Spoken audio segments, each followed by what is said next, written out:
Nós estamos aqui com o novo companheiro Ivo, companheiro Ivo e o companheiro Braz. Você tem o Salazar e tem um noviço aqui, que é o Eliseu, entendeu?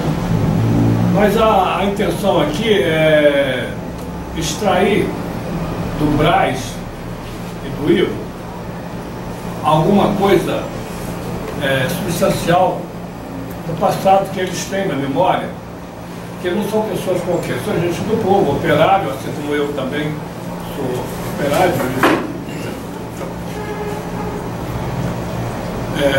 O Salazar, tá saindo aqui? Não, é velhinho. A gente teve um passado, né? Você tem quantos anos, Braz? 81, vou completar 82. 81 vai com 82. Você tem? 83. 83. Eu sou, deles três, eu sou o caçula, eu tenho 77. Né? Aqui não se conta porque ele é criança. Né? E quantos você tem? 59. 59. Tá longe, né? Adolescente ainda. Mas para ser filho, né? Você tem? 58. 58. Você já também entendeu? Já apareceu a fuga. Tá não anda de novo aí, mas você já está 58, falta dois para ser 60. Bom, o Braz e o Ivo, eles são pessoas que leem, exercitam a mente, embora operário, né? Eles são de origem operária, né? Operário e tal. Mas exercita a mente com poucas pessoas. Né? E a gente tem muitos assuntos que, por exemplo, se falar sobre João, se falar sobre os idos de 45, 44, 60, 50, né? Falar sobre história, se falar sobre Getúlio, se falar sobre a Segunda Guerra Mundial, se falar sobre isso, sobre aquilo, eles têm na mente alguma coisa a observar que deve ser levada em consideração. O Braz e o Ivo, eles viveram períodos militando, né? O Braz CC começou a militar no partido Em 53, quando eu cheguei aqui no Rio de Janeiro, eu já declarei isso, vou declarar, eu cheguei aqui no Rio de Janeiro numa sexta-feira, né? Na terça-feira eu comecei a trabalhar na fábrica de vidro ali em Vicente Carvalho, que agora não tem mais a fábrica, é um conjunto muito grande, é uma fábrica enorme aquilo ali. Né? E na quinta-feira o pessoal fez uma reunião dentro da fábrica, os trabalhadores fizeram uma reunião para discutir algumas questões deles lá. E eu, sem chegar do Rio, um jovem saí da escola técnica, mas sem militância, né? Lá em casa o ambiente era udenista, né? Meu pai fazia parte da parte mais democrática que tinha dentro da UDN, né? Zé Cândido Ferrari e tal. Aquele pessoal tinha lutado contra a ditadura Vargas, né? Era aquela fação da UDN que tinha se lançado na luta contra o Estado Novo. E então eu tinha uma pequena ideia do ambiente que existia na época, mas não estava amadurecido. E eu cheguei ali perto daquela reunião e o jovem que estava dirigindo a reunião, o cara louco, esse paternado, ô João, chega para cá, senta aqui. Eu me sentei e pela primeira vez eu tomei conhecimento assim da luta operária, né, da linguagem dos trabalhadores, das suas reivindicações, das suas necessidades. Aquela reunião foi realizada dentro da própria fábrica. Terminada a reunião, voltou um trabalho, e aí uma pessoa lá dele me procurou. Como é, gostou da reunião? Gostei, uma linguagem nova, de respeito a mim e tal. Nós vamos fazer um baile aí no sábado, e deu o endereço lá no baile e tudo. E no sábado eu estive lá no baile, e daí eu entrei para a juventude. Eu fui militar, dali nunca mais saí. E você você pertenceu ao Partido Comunista, não? Pertenceu? Como é que você entrou no partido? Como é que foi o início da sua militância? É um negócio interessante. Eu cheguei aqui no Rio de Janeiro com 9 anos de morar com a tia,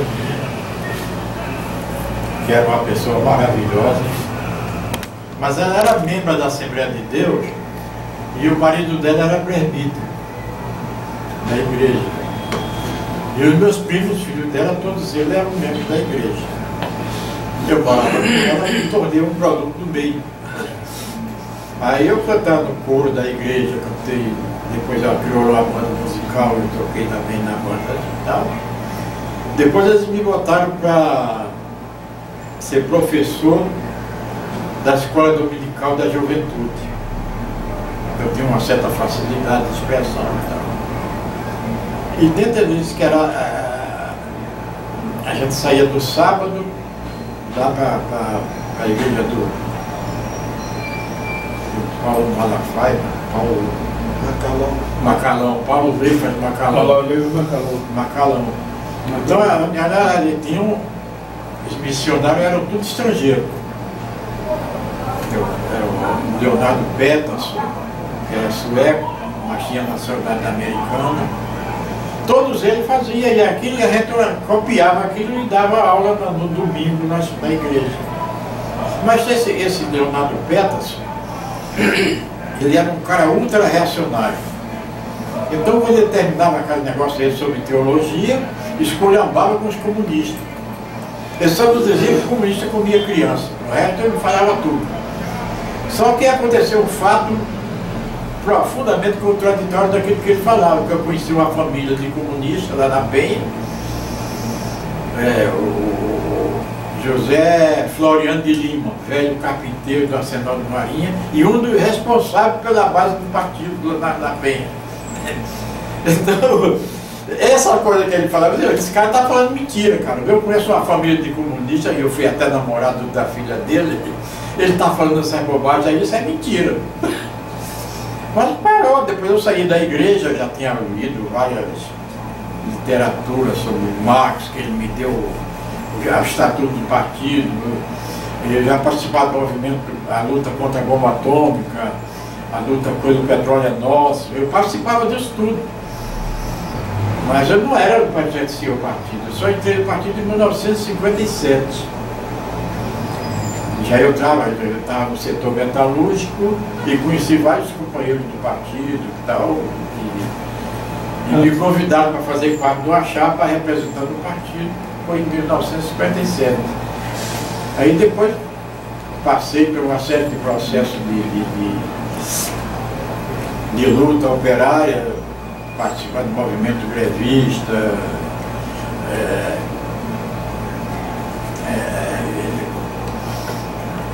conferência nacional, estadual, congresso, metalúrgico, eu participei mais que uns 4. Aliás, foi isso que eu conheci o Lula, foi no congresso, lá em Betim. Mas a partir de que me convidaram para ir para o partido, tinha que ter, para entrar no partido, tinha que ter uma pessoa responsável. Quem foi que indicou fulano para o partido? Aí foi fulano e tal. Era assim, não entrava qualquer um não. E eu, quando chamei os companheiros todos já morreram. O sindicato dos metalúrgicos nessa época, me parece que tinha uma diretoria, que era o de Siqueira, extraordinário, metalúrgico maravilhoso. Uma capacidade de liderança que era uma coisa impressionante. Conheci demais. Extraordinária pessoa. Então esse pessoal foi que me deu isso aí. Daí para frente eu passei a participar mais da política sindical que partidária, que é diferente. Mesmo você estando do partido. Cerqueira foi deputado federal depois, e quando veio o golpe ele exilou-se, né? Foi para a Tchecoslováquia. Foi para a Tchecoslováquia, e quando ele voltou muito velho, tititi, tatatá, já, os pezinhos já caminhando curtinho, né? E morreu logo depois. Morreu logo depois. Ele teve lá no sindicato. A chegada dele, né? Foi a chegada dele pelo seguinte, aquilo interrompeu o livro. Eu morava ali em Cordovil, quando veio a anistia. Então, as primeiras pessoas, a primeira exilada que veio, inclusive veio por conta própria, uma das primeiras que veio, foi a Nazaré. Conheci Nazaré. Conheceu, né? A Nazaré. Nazaré, como é o nome do segundo nome dela? Depois eu vou me lembrar. Nazaré de Brito. Não. Tem uma Nazaré de Brito. Ela tinha até o irmão que era de teatro, tem o nome do teatro como o nome dele, né? A Nazaré. Mas aí a Nazaré chegou, foi presa, né? Foi presa, foi a primeira que eu tenho conhecimento. Foi presa, aí o deputado, o advogado do Zé da Silveira, aquela equipe de advogados foram lá e tal, tiraram a Nazaré. E aí se resolveu o seguinte: não deixar ninguém chegar de noite, chegar da Europa. Não, aí veio a anistia. Mas mesmo assim, eles continuavam prendendo. Continuavam prendendo. O cara chegava anistiado, tinha sido dado anistia. O avião pousava lá, prendia o cara, né? Então você vê o seguinte: não deixar ninguém chegar sozinho, né? Ter sempre pessoa lá no aeroporto para receber, para encaminhar, né? Se prender o cara ou não, etc.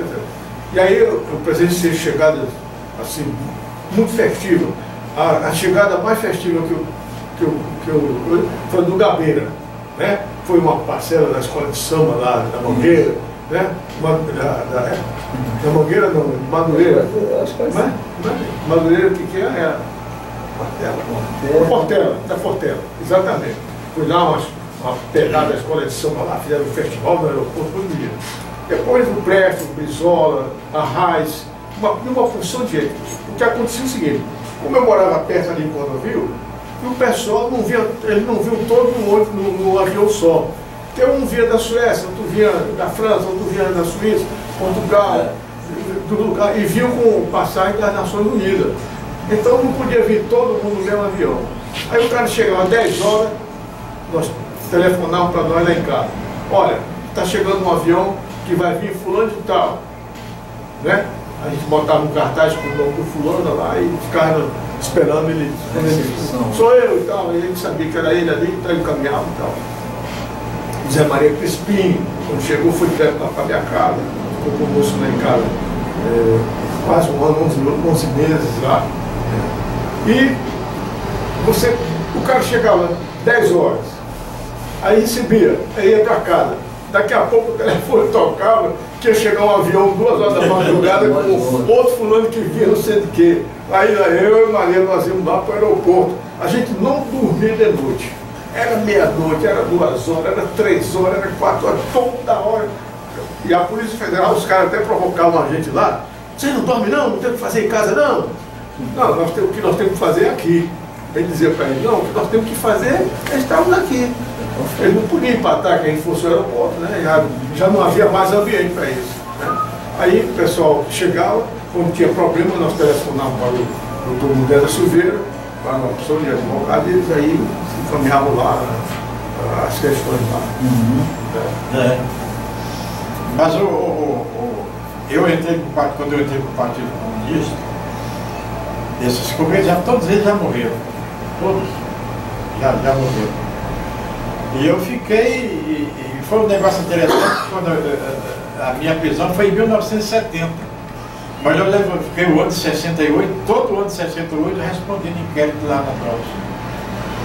Quando surgiu a chamada, Operação Pente Fino, todo o pessoal que estava respondendo inquérito, tem ou não tem culpa, e prenderam todo mundo. Fizeram prender todo mundo. E eu estava respondendo, todos os sábados de segunda-feira eu chegava lá no Sindicato Metalúrgico, lá no Rio, já tinha um bilhetinho lá do delegado regional do trabalho: o senhor está convidado para... E eu ficava ali o dia todinho. O que eles perguntavam? As perguntas que ele fazia: você conhece o Benedito Siqueira? Você conhece o Luiz Carlos Preste? Você conhece o fulano? Eu não conhecia ninguém mesmo, porque eu era do terceiro time. Porque o primeiro e o segundo já tinha sido na clandestinidade, o outro estava preso, outros já tinham até morrido, entendeu? Que foi o caso do Marcena, por exemplo. Mas sendo que morreu, ninguém, até hoje ninguém sabe. Agora esse delegado que está aí, que está de guerra. esse está de guerra, que falou que botou fogo em 6 pessoas lá na Sambaíba. Sambaíba, lá em Campos. Ele falou que entre eles estava o Macena. Extraordinário, eu aprendi muita coisa com ele. É uma pessoa séria. Uma pessoa séria e equilibrada. Ele não era feito emocional, ele era muito equilibrado. E eu aprendi muita coisa com ele. Mas tinham várias outras pessoas ali, por exemplo, o Heraclides Santos. O Heraclides Santos era espírita. Ele era do partido, depois saiu. José Leles. O José Leles era o secretário do Siqueira. Foi ele que foi me procurar nessa época. Eu trabalhava na Fábrica Nacional de Guindaste, que era ali atrás do Hospital Central do Exército, e ele já estava na clandestinidade. Não sei o que falaram com ele, ele foi lá um dia me procurar. Que o partido estava precisando de mim para comprar uma chapa lá e tal. E foi no Ari. O Ari. Já falecido, Ari Novaes. Já falecido. Aí eu entrei como suplente na chapa do Ari. Mas foi o Leto que foi lá me procurar. Aí começou a minha militância política, sindical, a partir daí. Teve um metalúrgico, não sei se você se lembra, que morreu eletrocutado numa chuva, deu um baixo forte assim. Era militante sindical muito antigo lá no Cigano, muito querido pela categoria. Eu não me lembro mais o nome dele. Eu sei quem é que você está falando, mas eu também não me lembro o nome dele. Desse fato, eu me lembro do fato. Uma enchente, pisou no fio de alta tensão. É muito bom. O companheiro prossegue com a pergunta, o repórter de entrevistar. Entrou com ele. Mas isso é bom, o assunto.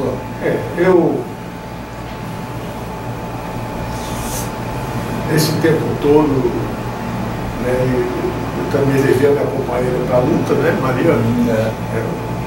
Participava ativamente da luta, acompanhava as coisas, ia fazer assembleia. Nada daquilo era novidade para ela. E o meu lado todo foi. E você foi do Sindicato Metalúrgico que ano? 67. 67. O Ari foi 65, 67. Eu já era suplente, já foi 65, porque eu era suplente da diretoria do Ari. Aí, em 67, terminaria o mandato dele, foi quando eu entrei, 67 e 69. Só que a ditadura militar proibiu as eleições sindicais, que eram de 2 anos. Eles suspenderam a eleição em todos os sindicatos e aumentaram para 3 o mandato sindical, que está até hoje. E a delegada gostou. Eles falam muito da ditadura, mas aquelas coisas que beneficiaram a eles não mexeram. Esse negócio do mandato sindical de 3 anos, que foi criado pela ditadura. E foi justamente aí que eles me pegaram, porque faltava 2 meses e 15 dias para terminar meu mandato. Essa questão aí, por exemplo, a Confederação dos Trabalhadores da Indústria, ela era comandada por 2 indivíduos. Era o de Holanda Cavalcante, Nestor de Holanda Cavalcante, né? Um pelego ainda do Estado Novo. Do Estado Novo, né?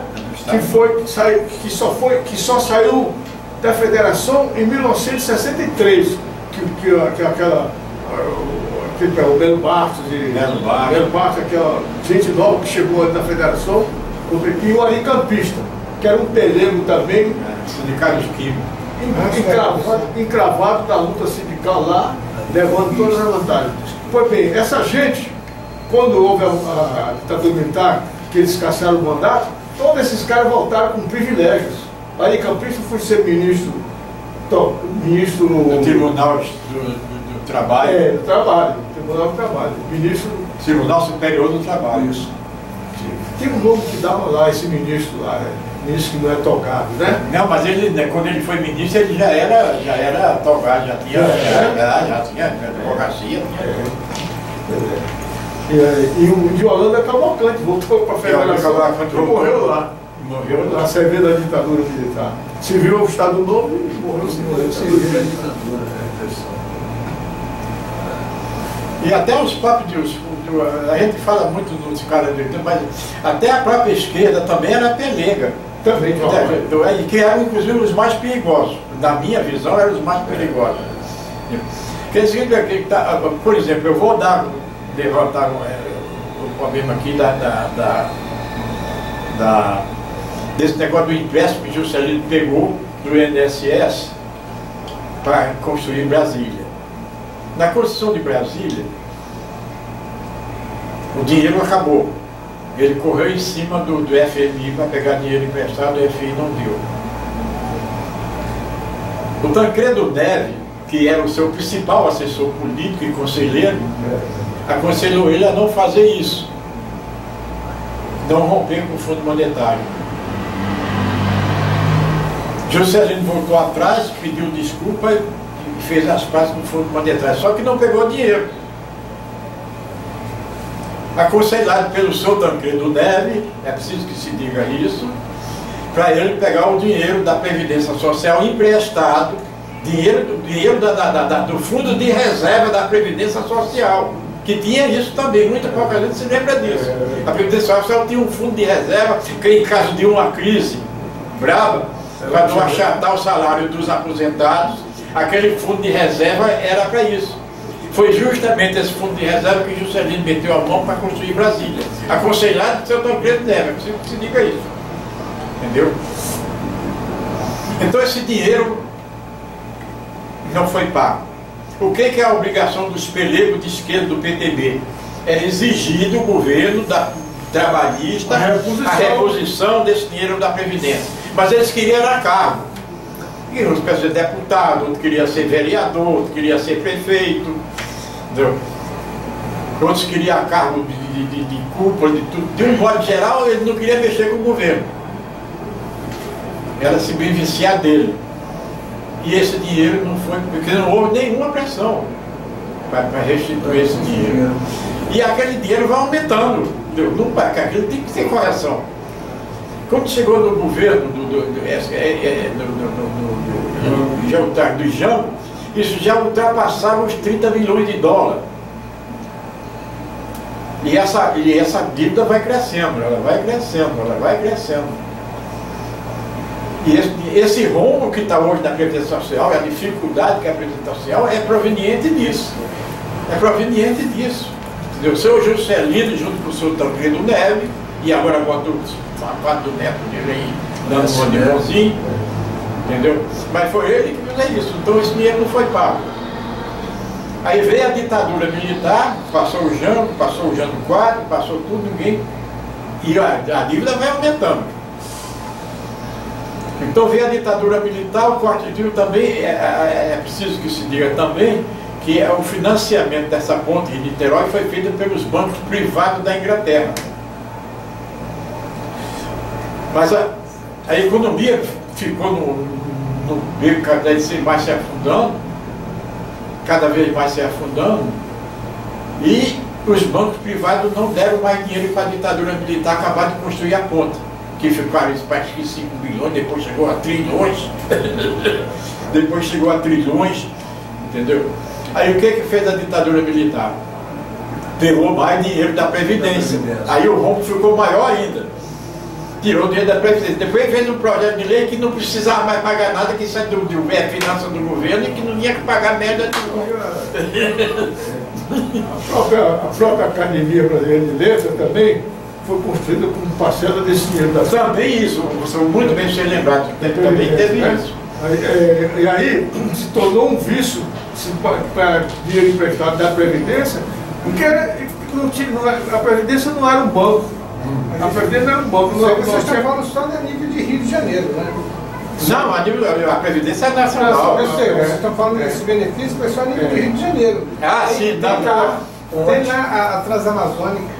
Sim, também. E aquela faculdade ali que tem na 7 de setembro, não tem ali na Praça 15 ali, Bolsa de Valor? Bolsa? Não, faculdade. Cândido Mendes. Pelo que eu li na época também, foi construída com dinheiro emprestado da Previdência, e que não foi pago. Que não foi pago. Não foi pago. Aliás, é preciso também, Brás, que nós também pegamos dinheiro. Quando o Siqueira criou aquele prédio bonitão lá do coisa, ele também pegou o Palácio Metalúrgico, mas só que pagou. Pegou 2 empréstimos, entendeu? Através do delegado geral do trabalho, que era paraibano, e gente muito boa também, de direita, mas era sem decente. Então Siqueira conseguiu com ele 2 empréstimos. Quando eu assumi a direção do sindicato lá, ainda faltava 4 parcelas dessa dívida a ser paga.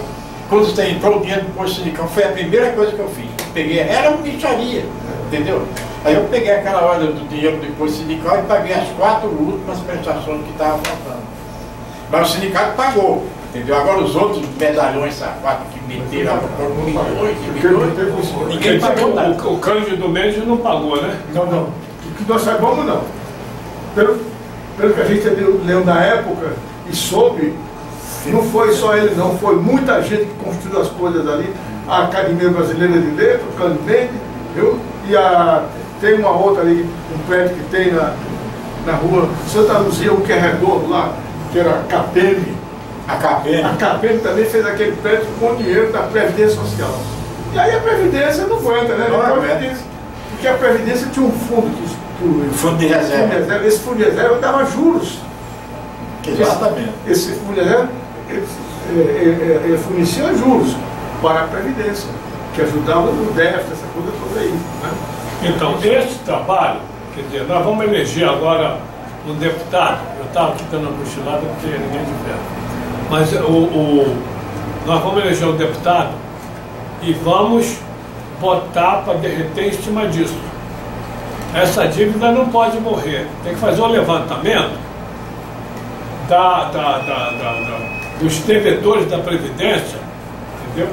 E conscientizar as massas, todo mundo, e somos milhões, para exigir uma reposição do dinheiro da Petrobras. O roubo não cai em exercício pleno. Quem rouba não é, como é que se diz, aquilo não é uma, depois de 5 anos, o cara roubou, já passou 5 anos, eu roubei, está roubado. Não, senhor, não prescreve. Caducou a dúvida. Não cai em exercício pleno nem prescreve. Nós temos que ir atrás do dinheiro da Previdência, porque a classe operária, o povo, carrega no ombro, né, essa burguesia safada, essas forças armadas que estão aí para reprimir o povo, quando chegar a hora, os banqueiros, entendeu? E nós precisamos modificar isso. A esquerdinha vagabunda não tem isso na cabeça. Eles querem poder, querem não sei o quê, ir para a rua, com a direita, a esquerda miúda, a nanica e a direita, são 2 instrumentos que o sistema usa para criar marola, para criar não sei o quê, para criar isso aqui. Então nós queremos aprofundar uma discussão sobre aonde foi o dinheiro da Previdência, quem deve quem. Veja bem, aqui no Brasil tem um negócio gozado. Aqui já teve um candidato, foi candidato a prêmio, foi governador de São Paulo, Ademar de Barros, e foi candidato à presidência, parece que 2 ou 3 vezes. E o Ademar, ele não tinha a menor vergonha de, no palanque, dizer o seguinte: eu roubo, mas eu faço. É isso mesmo, eu roubo, mas eu faço. E o Maluf interpretou isso extraordinariamente bem. Esse slogan aí, esse slogan do Ademar, veio para o Maluf, Paulo Salim Maluf, que na época era governador do estado de São Paulo, e ele tinha esse slogan dele. Aliás, para te ajudar, o filho dele, o filho do Ademar de Barros, vendeu a fábrica de chocolate lá e foi ser secretário de obra do Maluf, que é o filho do Ademar. O Silvio Santos é um cara que fica vendendo chocolate aqui, vou ver. O Silvio Santos, que é um cara muito inteligente, também criou a máxima dele, né? Ele lida com algum dinheiro de importância, tem que criar a sua máxima também. Então, uma coisa que eu vi o Silvio Santos falar no programa dele lá. Dívida velha não se paga. E as novas se deixa ficar velha. Mas isso aí... Então eu acho que esse negócio da dívida da Previdência já caiu nesse negócio da dívida velha. Não, mas já caiu para eles, para nós, porque o povo precisa, porque olha só, você tem desculpa, colocação toda no final, da aceitação. Aceitação. O Estado que está aí, ele não representa as grandes massas. Ele exerce, ele governa as grandes massas, mas ele não representa. Não representa. Então, tudo aquilo que não é favorável a nós, as massas, tem que ser modificado. E não há crime contra as massas que deva ser perdoado. Ser perdoado se nós quisermos. Então, se a gente se conscientiza que as coisas têm que mudar, e você não precisa tomar o poder, fazer, quebrar, porque existe uma concepção que eu militei durante essa vida toda, até agora, que você tem que tomar o poder, que não sei o quê, mas não toma nunca o poder. Não toma. Então você tem que modificar com os instrumentos que está aí, você inverter os instrumentos. Ah, tá bom, essa faca está cortando para cá. Não, ela vai cortar para lá agora. Ah, está tirando para cá, não. Vai tirar para lá. Entendeu? Então, tem que haver uma conscientização em massa, principalmente da juventude, a juventude assumir essa luta, mas não assumir nos moldes antigos, superados e surrados, de esquerdinha, que vai tomar o poder, que vai soltar uma bomba aqui, outra bomba ali, que vai fazer uma cagada aqui, outra cagada ali, que isso interessa o inimigo da humanidade. O que mais interessa o inimigo da humanidade é uma direita e uma esquerda se degradando para assumir, porque ela não vai assumir coisa nenhuma. Idiotices. Porque ela não vai assumir, nem a esquerda nem a direita radical vai assumir coisa nenhuma. Fica no centro os que dominam e governam, administrando uma coisa e outra e se dando bem, né? Através dos lucros, de juros, de bancos, essa coisa toda, acumulação indevida, entendeu? Pegando empréstimo onde não deveria pegar. Uma outra coisa que tem que ser discutida, o que é fundo de pensão? Para que serve os fundos de pensão? Então tem um fundo de pensão, porque agora não sei o quê, o Fernando que botou o genro dele, eu não sei quem é lá, o filho dele, para administrar fundo de pensão. O que é fundo de pensão? Isso é que a gente tem que chamar economista, entendido do assunto, para discutir, desmiuçar isso para descer ao conhecimento do povo. O que nós precisamos, Ivo e Braz, de esmiuçar essa coisa, que isso fica lá num patamar muito distante. Fundo de pensão, não sei o que lá, papapá. Commodity, o que é commodity? Commodity, que merda é commodity? Quer dizer, eu custei para saber, mas eu não sei o que é commodity. As commodities, entendeu? A Dilma fala como se estivesse comendo uma coisa gostosa. O que é commodity, não sei o que, papapá. O que é sistêmica?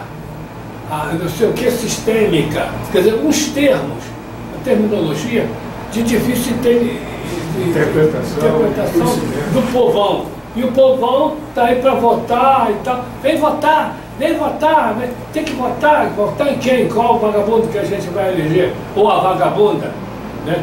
O vagabundo é vagabunda, né? Eu chamo no governo uma pessoa lá, né? Vai tirar ela, vai botar quem? Vai botar outra e tal, ou ela mesma, não sei o quê. Só que as coisas não mudam. As propostas de todos os candidatos aí, o candidato tem que dar uma proposta lá, que depois ele não vai cumprir merda nenhuma, né? Então, mas o povo tem que se conscientizar. E agora a gente tem a rede, né? De coisa, né? Na área da informática e tal, né? Blog, site, isso, aquilo. Então, a gente vai utilizar isso e espalhar para a juventude. O que nós estamos fazendo aqui, por exemplo, o Ivo, que foi um sindicalista, nós aqui, como pertencendo ao Partido Sindicato, ao Partido Comunista, ou não, que não quer dizer que o cara partiu do Partido Comunista, mas tem pessoas que eram trabalhistas, que eram isso, ou que não eram porra nenhuma, mas eram combatentes, eram lutadores, entendeu? E nós estamos tentando passar certas coisas que não é ventilado aí. E nós vamos aprofundar isso aí, entendeu? Nós vamos marcar outra reuniãozinha com coisas que a gente não falou aqui e aprofundar isso aí. Porque já diz lá, e até bíblico isso aí, a verdade é que liberta o homem. Conhecereis a verdade e a verdade vos libertará. Mas que tipo de verdade? A verdade engodo, né? A verdade se eu correr atrás de um pastor vagabundo, ladrão, safado, como nós temos aí, a verdade é que você é um pregador de ser das contas, a verdade é o que? Você correr atrás de um político safado, que tem aí vendendo a história. A verdade é o conhecimento profundo de causa. É que você tenha conhecimento da verdade para você poder passar pelo crivo da razão e exercer o livre-arbítrio. Não é isso? Você só pode exercer o livre-arbítrio em toda a plenitude se você tem o conhecimento e passa pelo crivo da razão, que é para você poder, né, se manifestar e se exercer. Fala aí, vai falar. Eu tenho que levantar mais uma questão sobre a história do Tancredo. Eu tenho nojo desse homem, cara. A ódio que eu tenho desse cara. Porque ele é um santinho. Quem é aquele gravador? Quem é o gravador? A gente não grava. Ele é um santinho, cara. Mas você... Olha, o que está acontecendo nesse negócio da anistia? Prendeu os estruturadores. Tancredo Neves, em plena campanha pela direta já, fez um acordo com o seu... Está naquele livro, está naquele livro.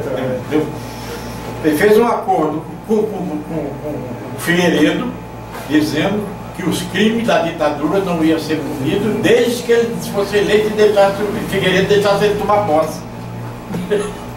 Está no livro lá, o acordo que ele fez com o general Figueiredo, para não punir os estruturadores, desde que ele deixasse ele ganhar a eleição e tomar posse. Figueiredo deixar ele tomar posse.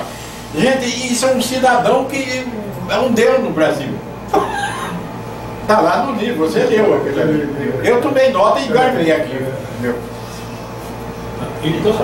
E tem uma outra coisa do Raimundo Faora, que é um deputado, um advogado extraordinário, muito amigo do Neves, da OAB, exatamente, muito amigo do Tancredo Neves, e ele dizia que o Tancredo Neves conspirava contra a direta já em cima do palanque.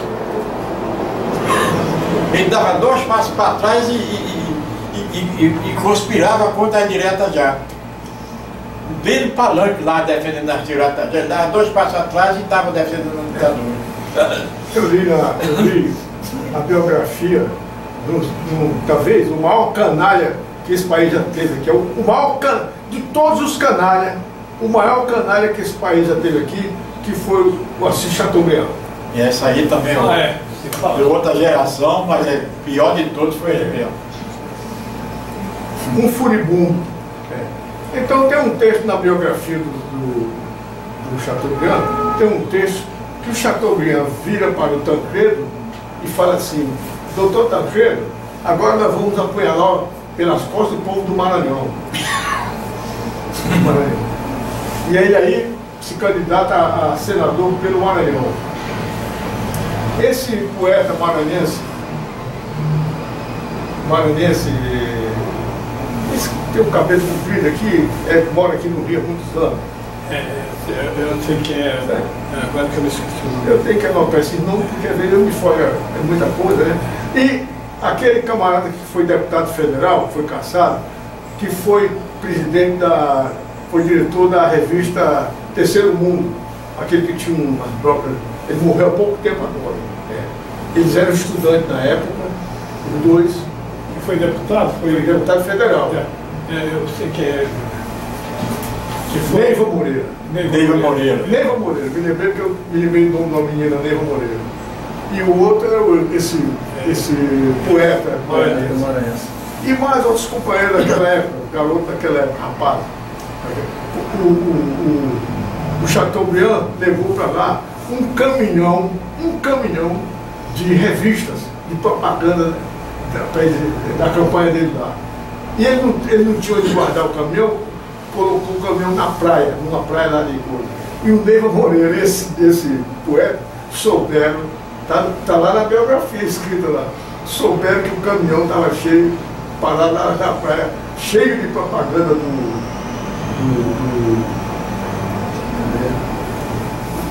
desse canalha aí, assim Chateaubriand. Foram lá de noite, derramaram gasolina, tocaram fogo no carro todo. O Chateaubriand foi se eleger pela Paraíba. Não conseguiu nada do Maranhão. Se elegeu, retirou a candidatura dele do Maranhão e colocou lá na Paraíba. Se elegeu pela Paraíba. É assim que eles fazem. Ele era um chantagista. Mas o que eu quero dizer é o seguinte, o Tancredo Neves, aonde tiver uma traiçãozinha, ele está lá pertinho dela, né? Ele está lá pertinho dela. Ele não tem aquela postura que se fez dele nesses últimos anos agora, não. Ele era um conciliador e amigo do inimigo, né? Ele é amigo do inimigo. Onde tivesse uma conspiraçãozinha, uma coisa, ele estava ali, uma conciliação, podia contar com ele que a alma de mineiro estava ali por perto. Aliás, ele foi advogado aquele general lá que comandou as tropas lá em Minas. Mourão Filho.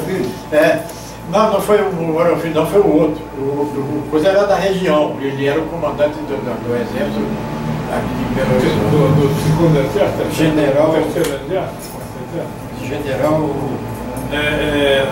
Muricy? Não, foi o outro. Muricy? Foi o outro. Eu sei que ele, e o Jango já estava aqui numa rabuda desgraçada, assim, pedindo socorro a todo mundo, e o Tancredo Neves está lá no clube, junto com o general, comandante da tropa lá de Minas, batendo papo com eles, como não tivesse acontecendo nada. E esse general, ele é muito viciado em jogo. Então ele ganhou um aumento lá, o exército deu um aumento lá para ele. Não é o Júlio Ferreira Alves, não, né? Não. Ele ganhou. Foi o Mourão Filho mesmo. Foi o Mourão Filho mesmo. Aí ele ganhou um aumento lá do exército, deu um aumento lá e ele comprou uma geladeira e deu de presente para a mulher.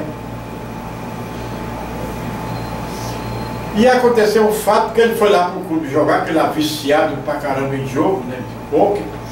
Ele perdeu o dinheiro todo, um tenente. Perdeu o dinheiro todo pro tenente. Aí ele pegou a geladeira que ele tinha dado para a mulher, deu como fiança do dinheiro que ele estava devendo para o tenente, que ele perdeu no jogo. E o Tancredo Neves vai ser advogado da mulher para defender esse cara. Não. Então para você ver o que é Tancredo Neves. O nego fica aqui no Santinho, não sei o quê. Então ele era desse grupo.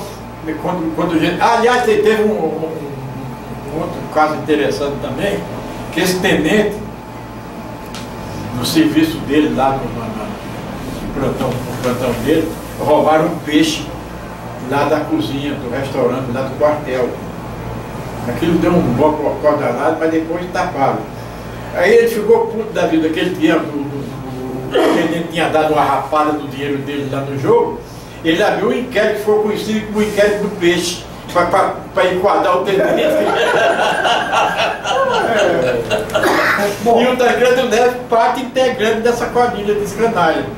Vocês falaram aí sobre o Aécio, é candidato a presidente, então há um fato que a gente pode tornar público aí.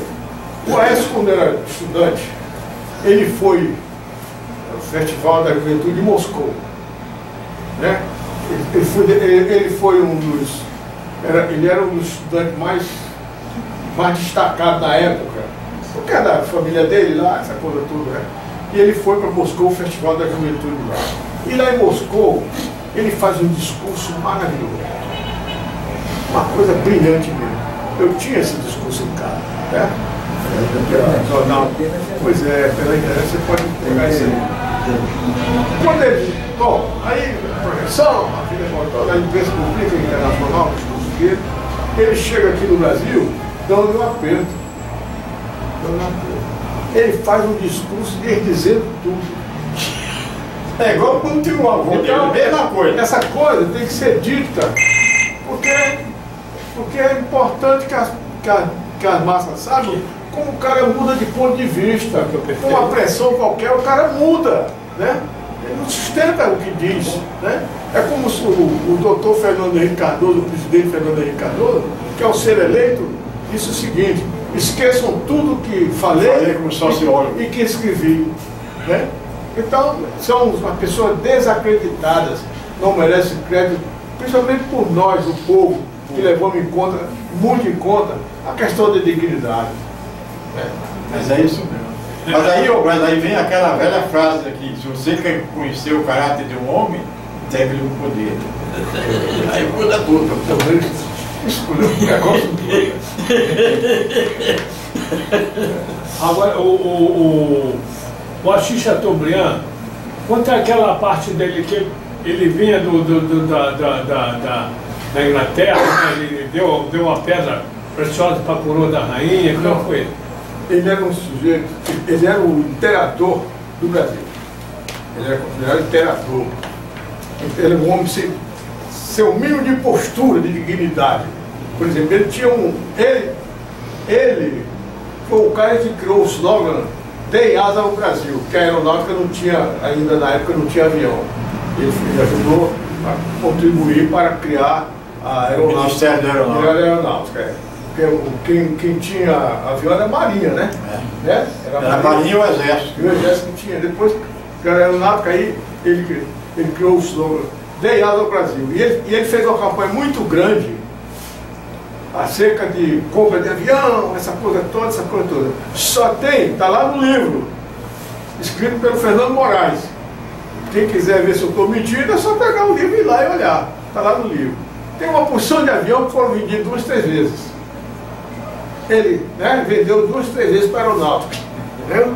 Ele não tinha postura. Ele era sem postura, ele era um ladrão refinado. Aliás, no começo do livro, o Fernando Moraes, ele diz assim, começa o livro dizendo assim: ladrão, proxaneta, não sei o que, mentiroso, não sei o que, dá uma porção de adjetivos dessa ordem com ele. Aí diz assim: tudo isso aqui são classificações que já foi dada ao Assis Chateaubriand. Ele diz que já foi chamado de ladrão, de proxaneta, não sei de que mais, ele era tudo aquilo, mais alguma coisa. E mais alguma coisa. Pois bem, então, vou citar um caso que está no livro. Ele, como ele era um homem de importância, ele foi embaixador. Ele foi embaixador. Isso é outra história.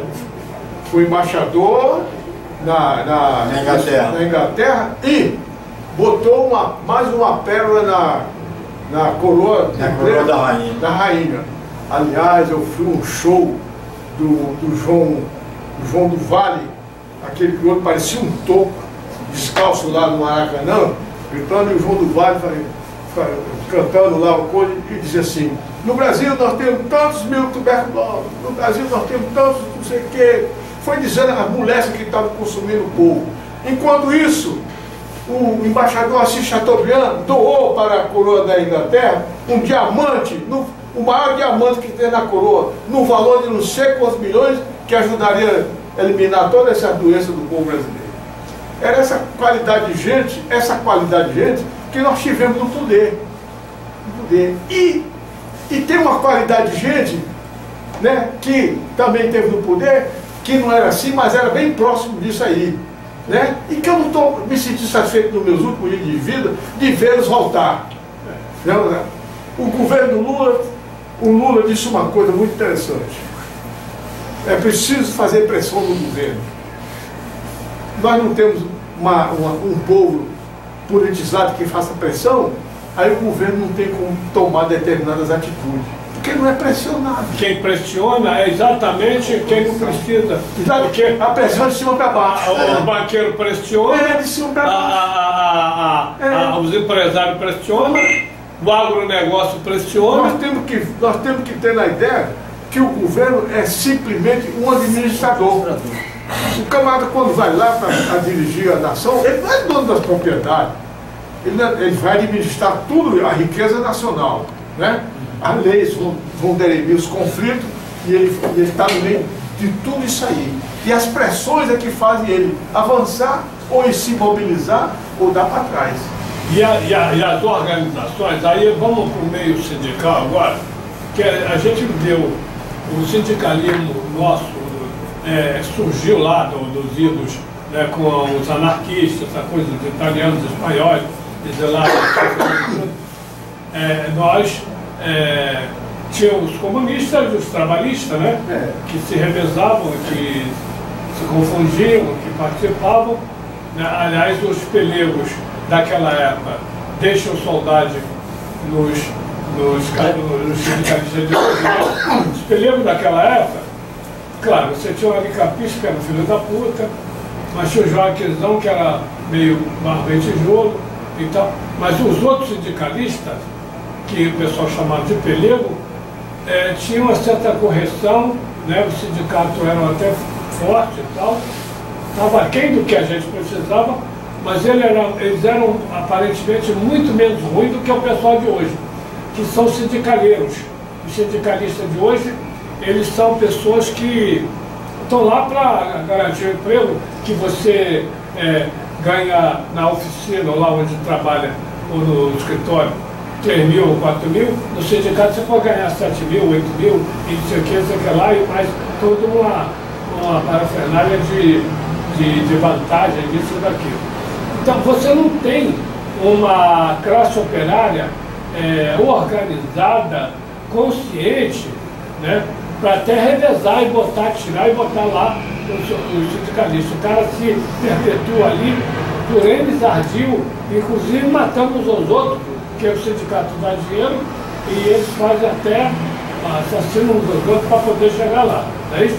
Então precisa haver uma reformulação e uma reordenação, reorganização do movimento sindical. Você tem as centrais sindicais, mas elas são atreladas aqui e ali. Elas não levantam em profundidade, nem levantam as massas, só levantam até uma massa. Levanta para negociar, não é isso? Faz uma coisa, é limitado, olha, nós queremos só isso aqui. E os empresários e o pessoal de cima faz ainda uma pressão. Não, eles podem dar, mas não dá. Os caras os banqueiros, o governo e tal, empresariado, sabem que pode dar aquilo e muito mais. Mas ele não dá. Ele negocia o tempo todo para deixar na defensiva, para deixar o pessoal... Né? Agora, ó, terminou, já fez essa greve, só o ano que vem que você pode levantar. Novamente. Entendeu? Quer dizer, e ainda tem aquela da justiça decretar que o sindicato... tem todo um aparelho montado. Tem todo um aparelho montado contra os trabalhadores, né? Eu fui sindicalista, eu fui do Sindicato Nacional de Aeroviária, eu fui secretário do sindicato. E foi uma coisa que eu senti na própria pele, essa questão da pressão da justiça. Como é que a justiça funciona, né? A justiça tem o seu lado, aquela venda dos olhos é muito fininha, ela vê. Por dentro daquela venda. Vê o que interessa. Vê o que interessa, exatamente. Aquela venda não é pano escuro, não. É uma listazinha muito tênuezinha. E ela está ali a serviço. Ela foi criada com um propósito, está ali. Sempre o inimigo da nação, o que tem que arcar com a responsabilidade, o que tem que carregar o peso morto nas costas, a pirâmide lá de baixo, são os trabalhadores. Este é o inimigo da nação considerado. O inimigo da nação. Todas as mazelas que se puder jogar em cima do trabalhador, se joga. Naturalmente que se dá um pouquinho mais, né, desde do trabalhismo e do getulismo de 1930, que algumas coisas mudaram, porque também o mundo mudou. O mundo mudou. Então o que acontece? Isso tem que ser revisto. Por isso que a gente tem que fazer um trabalho, seminários e mais seminários, né, nas escolas, nas faculdades, nas universidades, para discutir, botar na ordem do dia e fazer uma pauta pela qual nós vamos nos levantar um dia. Nós queremos isso aí.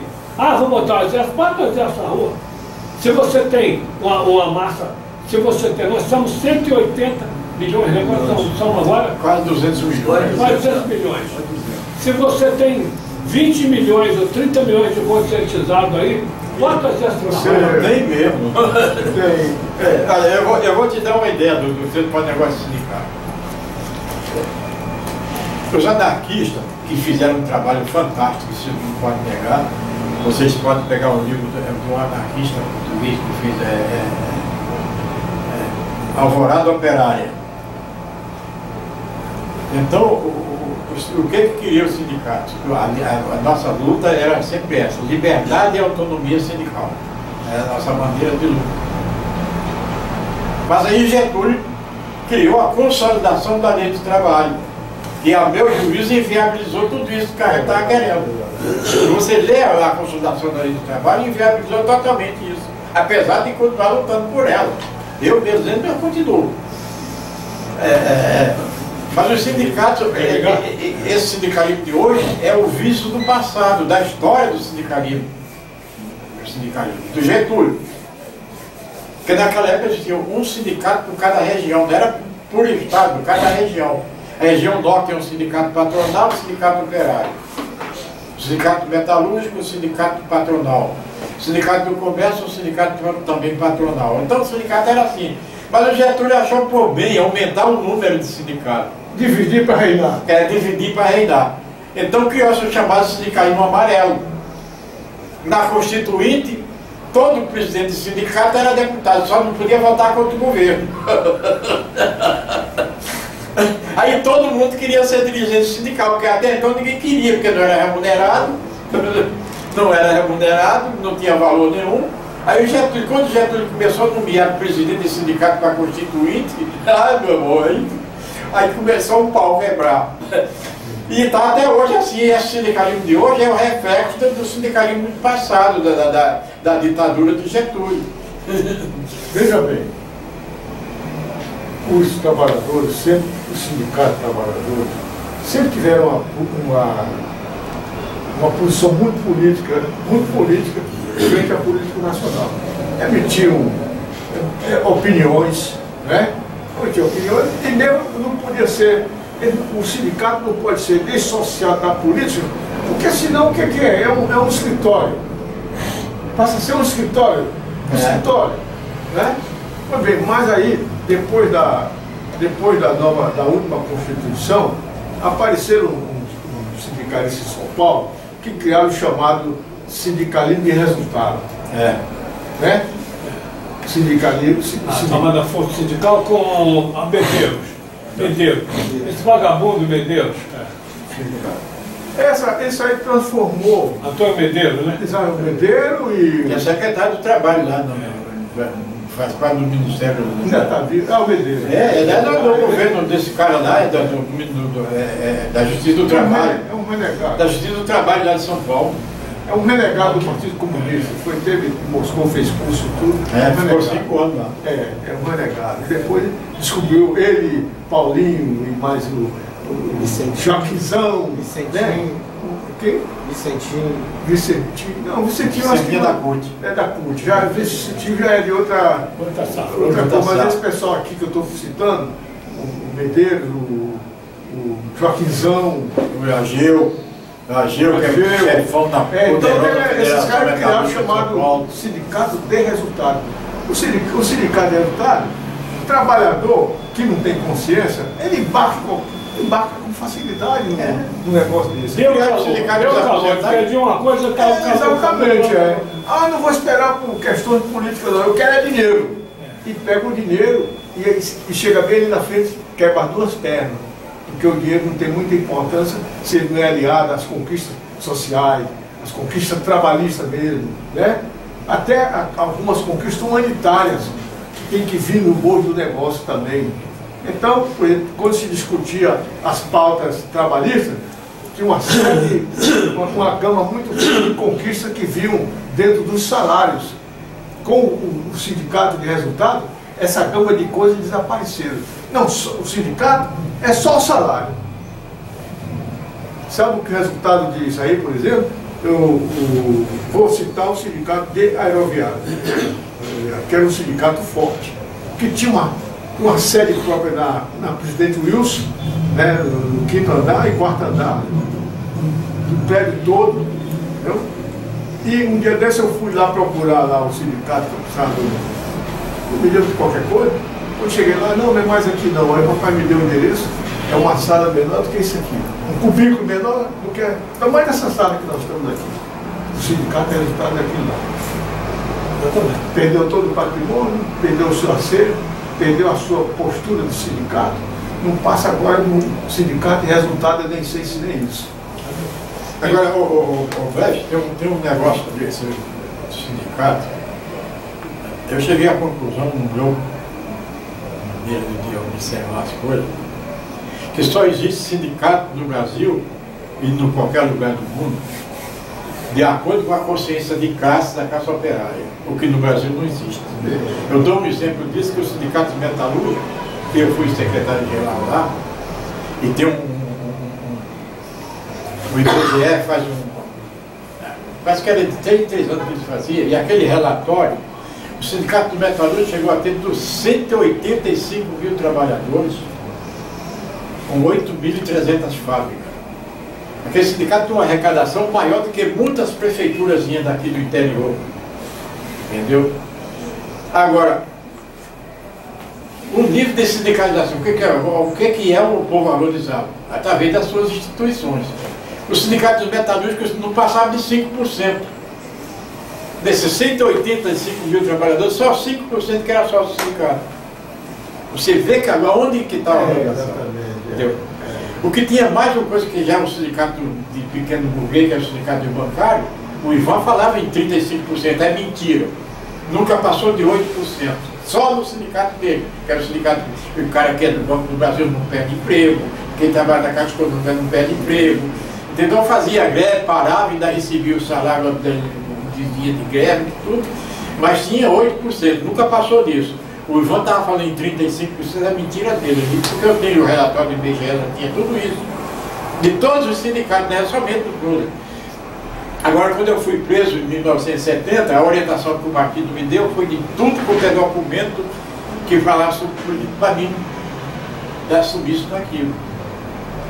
Livro, coisa de tudo que eu participei daquilo de questão política. E eu não tinha condição de me comunicar com a minha família. Nós ficamos incomunicáveis nesse período, só no DOPS, foi 5 meses e 11 dias, só falei com a minha esposa uma vez. O DOPS, isso aqui é do Rio, né? É, daqui do Rio. Então eu falei com ela para ela tirar tudo, quando foi de jornais, tudo, para tirar de dentro de casa, que a minha casa podia ser invadida a qualquer momento e podia complicar, inclusive, a minha família. Aí a única vez que eu consegui falar com ela foi dessa vez. Aí ela pegou aquilo ali tudo, aquele rio Sarapuí, deu uma enchente brava, que chegou a subir tudo ali.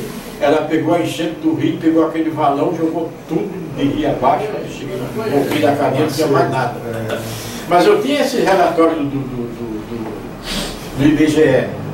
O sindicato, a maioria, de um modo geral, não passa de 5%. Naquela época, não passava de 5%. De sindicato. Esse que eu chamo de consciência sindical é quando o cara está organizado através de suas dificuldades. A maioria, 95% não é. E ninguém que convence uma pessoa que não tem consciência de classe. Eu tive lá conversando com o Pereirinha, você vai conhecer o Pereirinha, uma figura também extraordinária. Pereirinha ficou 15 dias lá na Itália, foi em vários sindicatos. Ele disse que chegou do sindicato metalúrgico do Milão. O sindicato tem uma salinha aqui, 4x3, uma cadeira, uma mesa, 4 cadeiras e um telefone cheio de poeira. Não tem funcionário, não tem nada. Mas eles faziam uma greve pelo telefone, porque os dirigentes sindicais trabalham na fábrica e negociam com o patrão diretamente. quando o ditador de lá foi Mussolini, foi com vinagre, eles mudaram tudo. Eles mudaram tudo. Então, pega o telefone da fábrica tal, não chegamos a um acordo, a fábrica tal, pelo telefone marcava uma viagem geral. Entendeu? Tem base, né? Tem base, a base era a base, os dirigentes sindicais, corrupção não tinha. A corrupção tinha na cúpula, nas federações, nas confederações, mas nos sindicatos não tinha. Eu não tinha nem o ambiente. Não tinha ambiente. Veio um dirigente na época, que eu ainda estava lá no sindicato, em 65, ele estava fazendo um livro sobre a história do sindicalismo na América Latina. É americano ele, sobre o sindicalismo na América Latina. Ele falou até que depois, ele tivesse o livro que ele ia mandar para a gente, mas depois eu fui preso, o sindicato terminei o mandato na Ilha Grande. Mas ele estava fazendo o movimento sindical. O Pereira chegou lá conversando com o torneiro mecânico. Levou 20 minutos entrevistando o torneiro mecânico, ele fazendo pergunta, e ele respondendo, e ele fazendo pergunta para o Pereira, mas não parou a máquina. Não parou a máquina. Ele disse, por que você não parou para a gente conversar melhor? Ele disse, porque uma máquina parada dá prejuízo para a empresa e eu perco meu emprego amanhã. Agora, Agora, a consciência de casa dele entendeu. Agora, na hora de cobrar o deles, aí o bicho pega. O que não acontece aqui no Brasil, cara. Nunca teve isso. Nunca tem um movimento da Fábrica Nacional do Motor, que era uma empresa estatal, mais umas 2 ou 3 aí, entendeu? É que tinha um movimento pesado, que foi muito abusado também, houve abuso. Eu cheguei ali na Fábrica Nacional do Motor, o cara chegava ali no xerém, bebe, enchia a cara de cachaça lá, começava a criar crisuma no coisa, a polícia prendia o cara. Aí a fábrica parava toda, cara. A fábrica parava toda em solidariedade do cara que estava fazendo mais 10 minutos aqui. Isso aí meio coisa, que eu sou de lá, essas coisas não aconteceram lá não. Aconteceu na rede ferroviária, que aconteceu... Eu estou dizendo isso porque o delegado da fábrica lá foi quem conversou. E eu estive lá, eu estive lá. E não foi a primeira vez nem a segunda não, foi várias vezes que aconteceu isso. Mas o delegado... Aconteceu e muitas vezes. O cara se ferrava, se fizesse, se ferrava lá.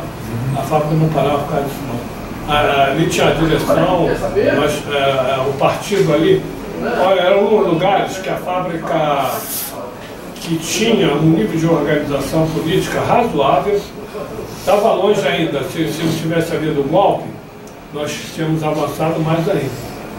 Mas existia uma estrutura, um partido, existia o chamado bafo da onça, no pessoal se reunia a discutir política, entendeu?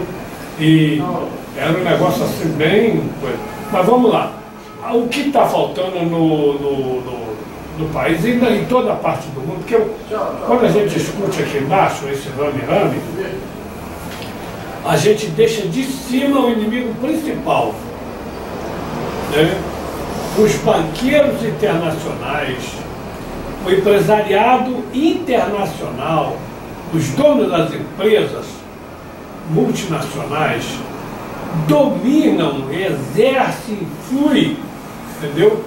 No meio da classe operária, através dos seus, da sua rede de... Comandam os generais. Comanda. Então, quer dizer, se não existe, se não houver uma conscientização, esses partidos de esquerda que está aí, isso tudo é uma merda que não tem nem função nenhuma a não ser a servir o próprio sistema. Para criar um oba-oba, uma marola e tal, marola. Tsunami nem pensar, que o sistema não aguenta o tsunami. Ele aguenta a marola. Para a marola ele tem o exército, tem a polícia, tem os instrumentos repressivos, tem a tortura.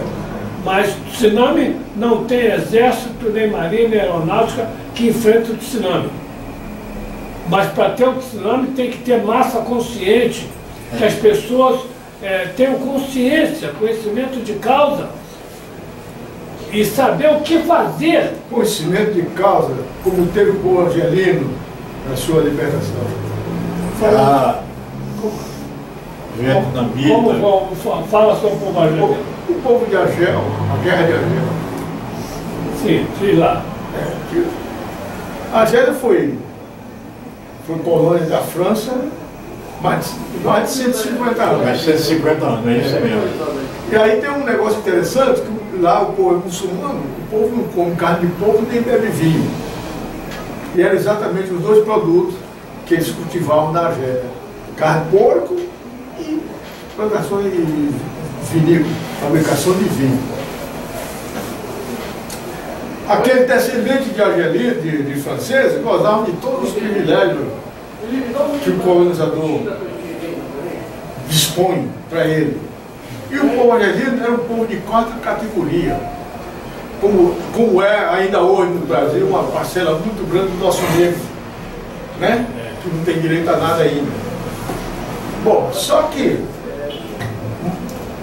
uma parcela mais pensante, né, dos argelinos, começou a criar o seu movimento de libertação, né, que até chegar naquela etapa em que participa o Bembela, a Bembela, né? Participa a Bembela. E aí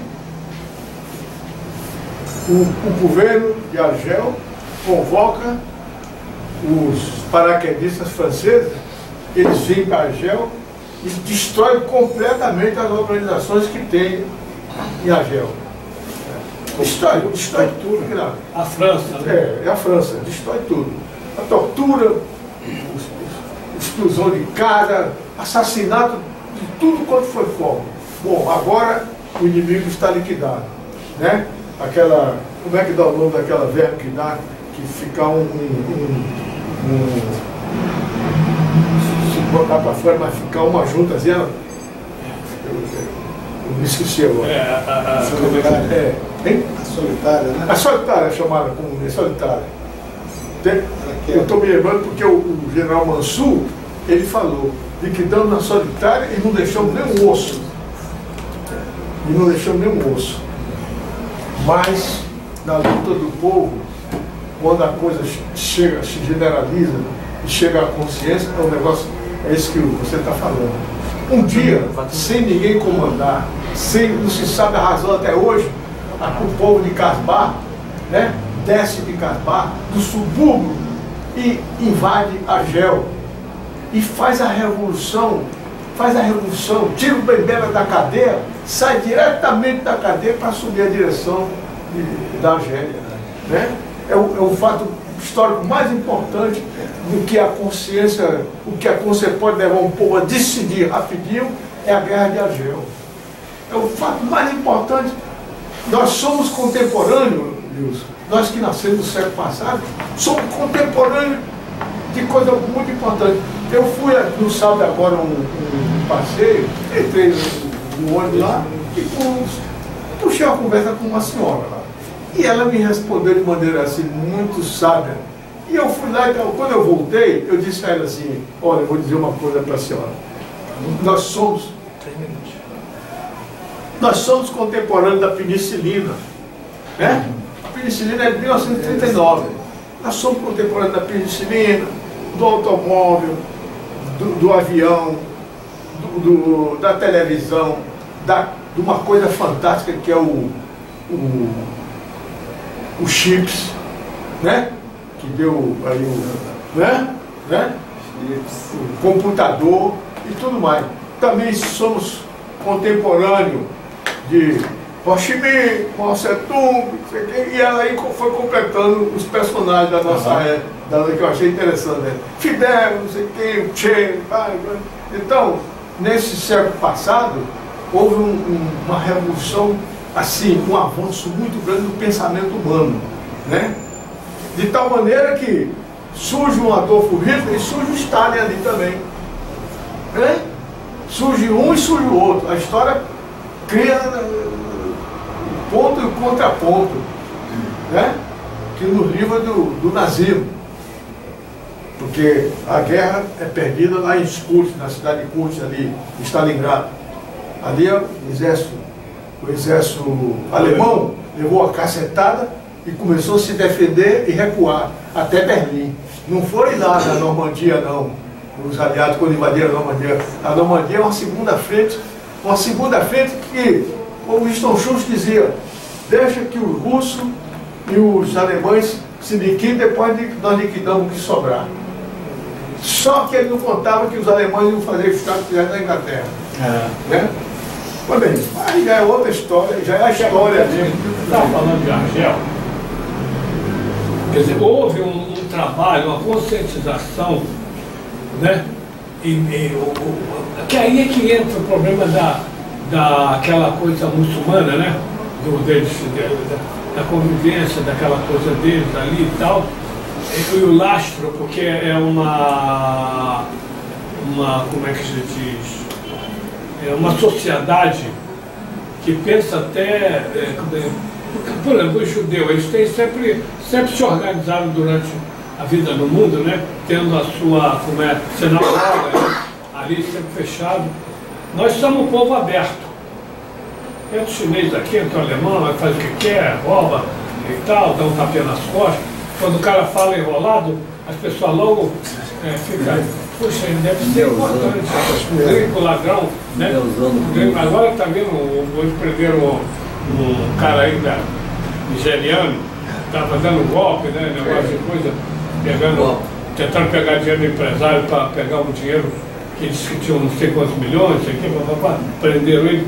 Quer dizer, o cara falou enrolado, aqui a gente já começa, o pessoal começa a tirar até as calças. Não quero dinheiro, não é isso não, entendeu? É preciso o cara falar, senão. Quer dizer, então o Brasil sempre foi uma nação colonizadora, nós hoje somos colônia. A Dilma Rousseff, ou qualquer governante que tem aí, é gerente. Eles são gerentes. Gerente da dominação internacional. Quem manda aqui é os banqueiros. Nós estamos tentando sair debaixo da virilha dos Estados Unidos. O país sempre viveu debaixo das virilhas da Espanha, de Portugal, da França, da Inglaterra, entendeu?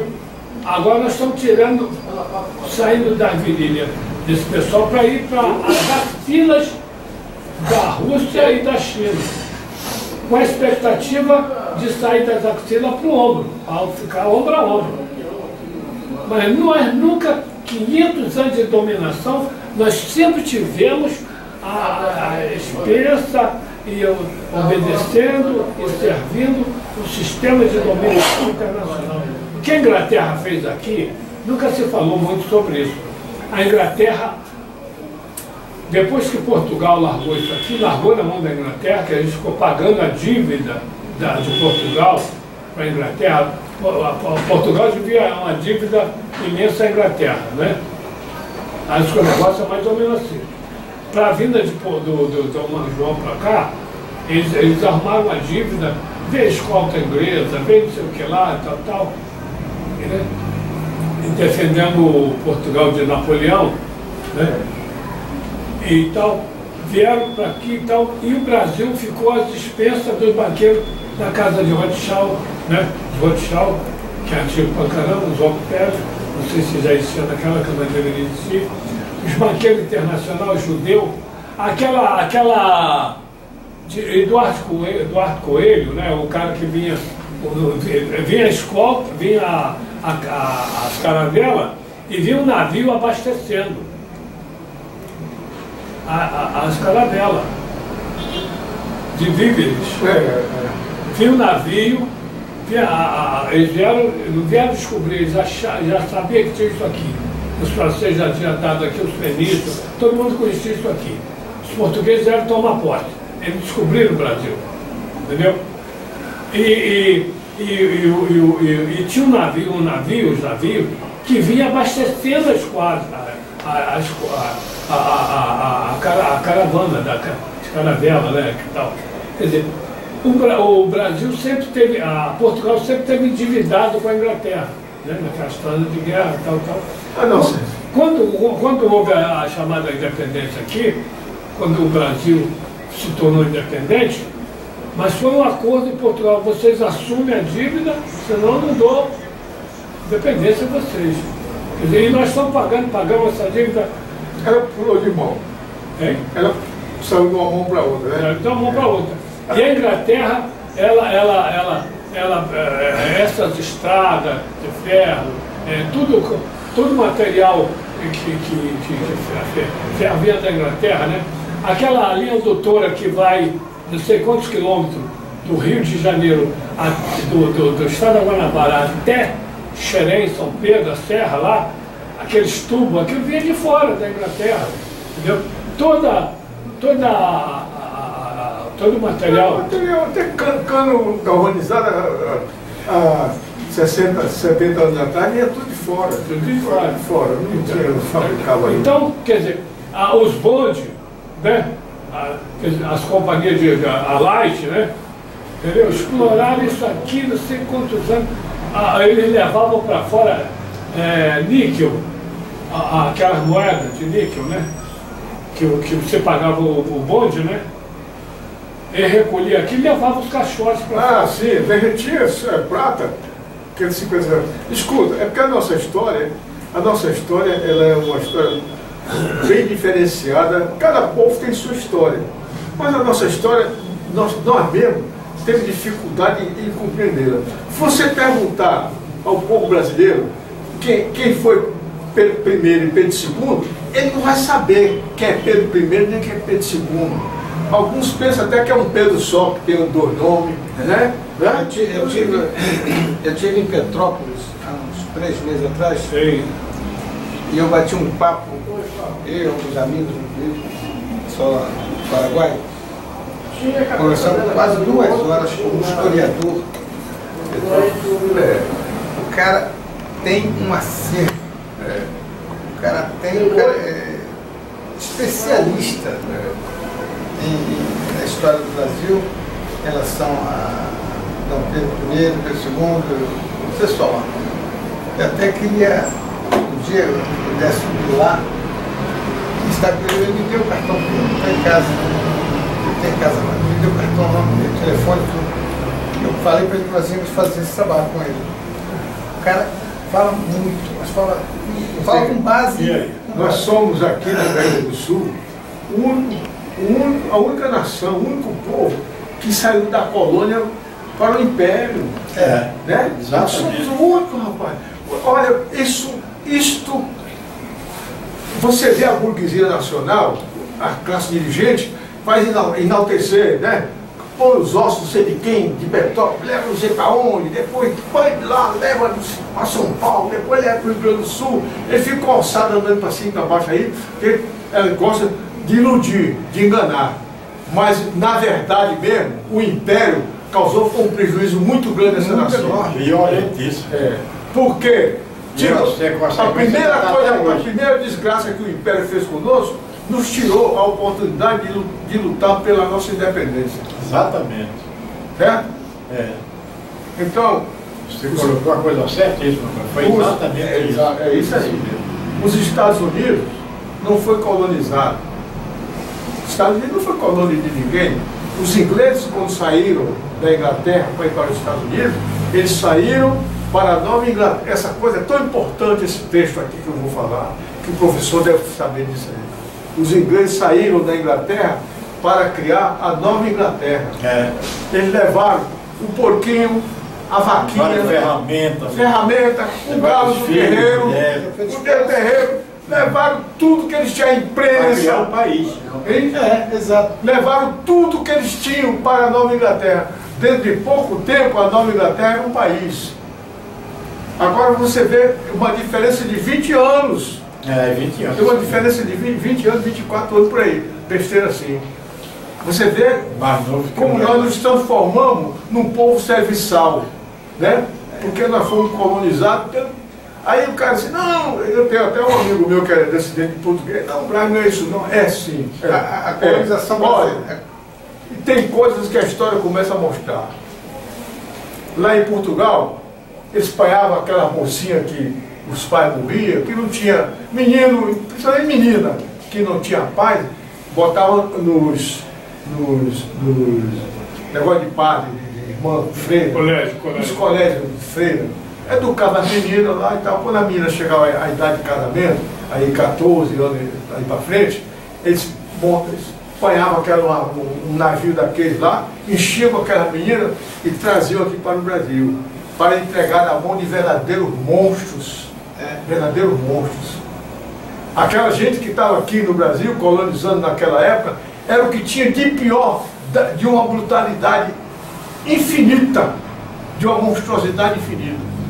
Os únicos que prestavam, naquela época, os únicos que prestavam aqui eram os nossos cristãos, que eram os judeus fugidos da Holanda, dos quais meu pai é descendente.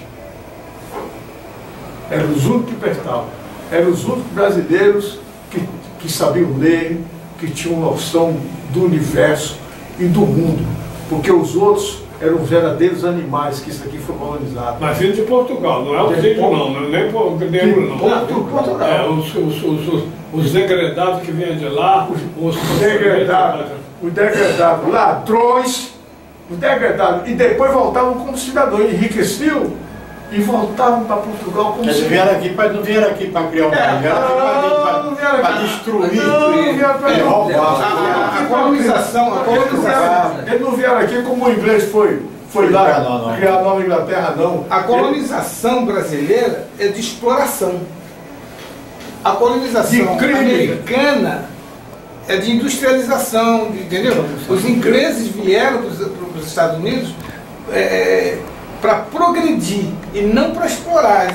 Eles vieram aqui o português veio para exploração. Criar a Nova Inglaterra. Aqui, a imprensa nossa aqui, só depois de 1808, quando veio a família real, é que foi permitido.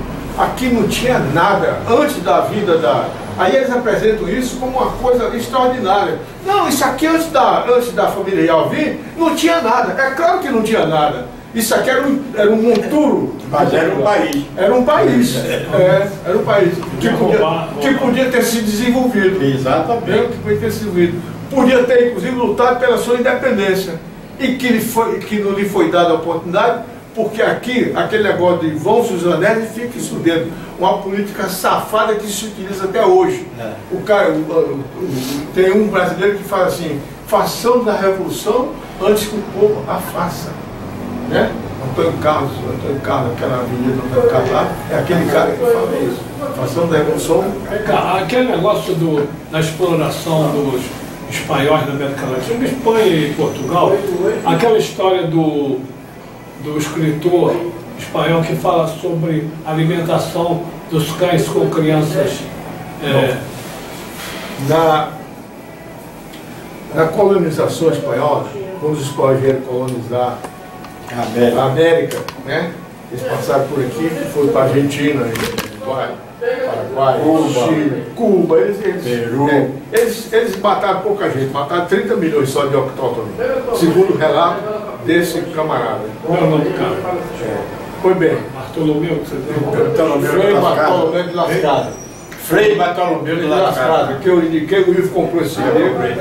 Esse é importante, esse relato de Bartolomé, porque ele não escreveu depois, não. Ele veio junto com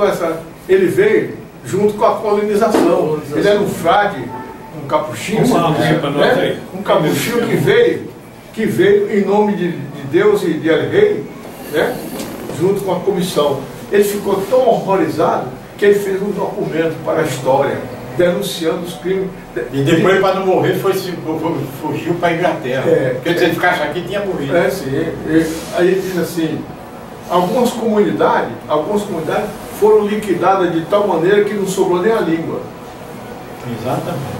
Que não se sabe mais que língua aquela comunidade falava, porque foram liquidadas, simplesmente foram liquidadas. Exatamente. Né? Davam tudo aos espanhóis e eles liquidavam. Né? E eles fizeram uma coisa, olha, está falando de negócio de pedofilia. Teve um canalha de um espanhol, um só, ele estuprou 800 mulheres índias. E fez filho em todas elas, depois encheu o navio e levou para a Espanha para vender como escravo. 800 mulheres, está no livro do Lascada, né? Paraíso Destruído. Paraíso Destruído. É um relato da época. 800 mulheres, você vê, o cara engravidava as mulheres para pegar os filhos como escravo para vender. E levava as mulheres para criar. Olha aí, você que está me assistindo, vai me assistir, você que vai ouvir, compre, procure ler o livro O Paraíso Destruído, do Frei Bartolomé de Las Casas, que você vai tomar conhecimento o que aconteceu nas nossas Américas aqui, na colonização dos nossos povos aqui, a desgraça que fizeram com isso aqui, a quantidade, a monstruosidade que foi feita, né? E que refletiu aqui também dentro do Brasil. E refletiu também. Essa violência de hoje, mas isso não é, isso é histórico, isso é parte integrante de uma cultura que veio da época do espanhol, dos portugueses, dos holandeses, que também não foram. Só que os holandeses ficaram um pouco. Não era muita gente. Era muito menor e demoraram menos do que os portugueses. Mas os holandeses também fizeram o diabo aqui. É tanto que os índios não tinham muita raiva deles, não. Tinha mais raiva dos portugueses. Exatamente. Então, quer dizer, você vê o sistema de dominação. Quando alguém chega e fala, eu tive lá na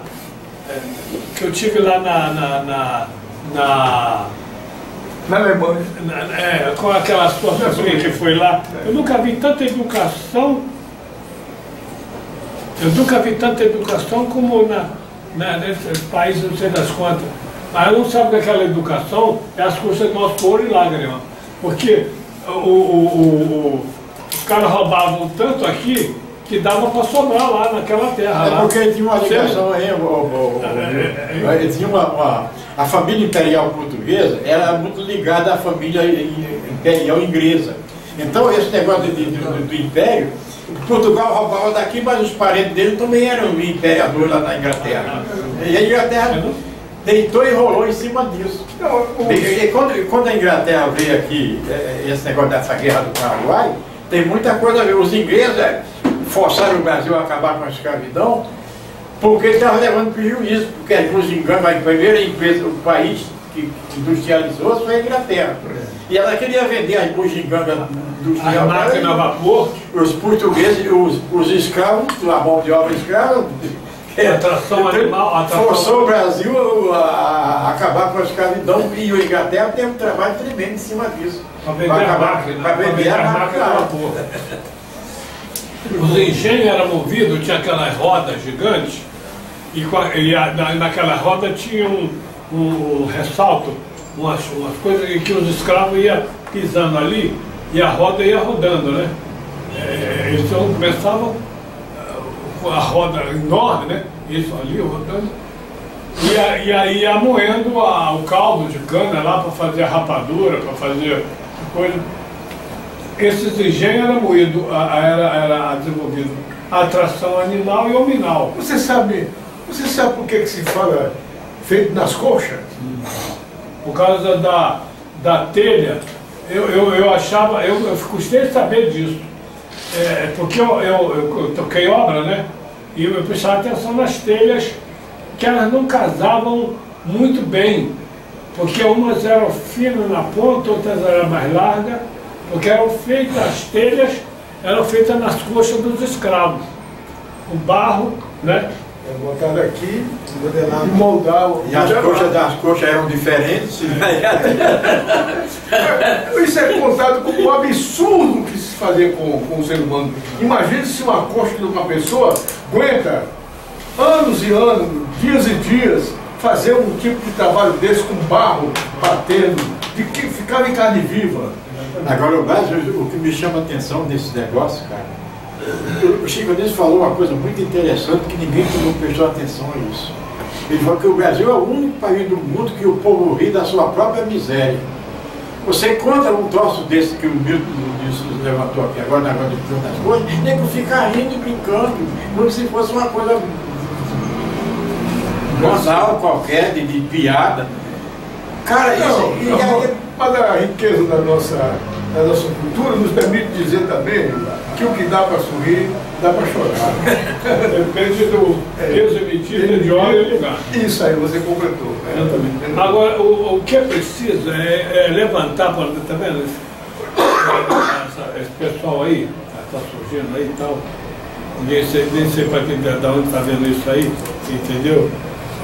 Mas esse pessoal precisa se conscientizar para se levantar um dia. Mas o que as pessoas querem? Elas querem se acomodar. Não, Não está acontecendo comigo, eu vou entrar aqui na igreja, me esconder aqui. Então, não, os caras vão lá, não, vem cá, safado, vem cá, entendeu?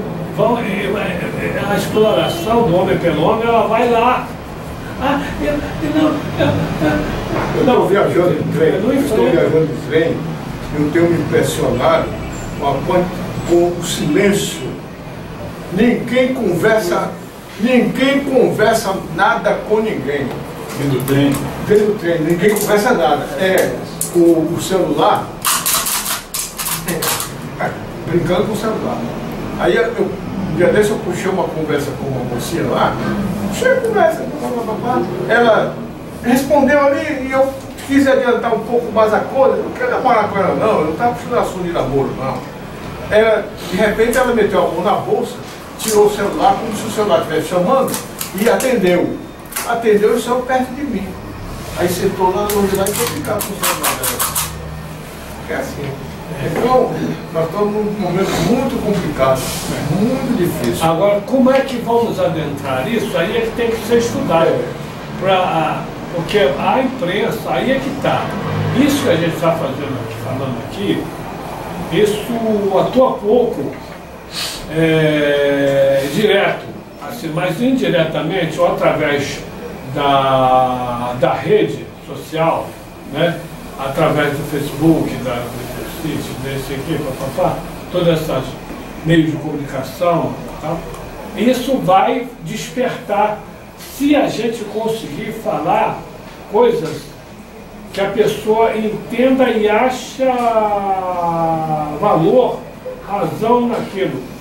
E aí é preciso inocular na juventude, no pessoal, um determinado espírito de busca, de compreensão, porque você vai ter no meio das pessoas, por exemplo, a filha do Salazar, né?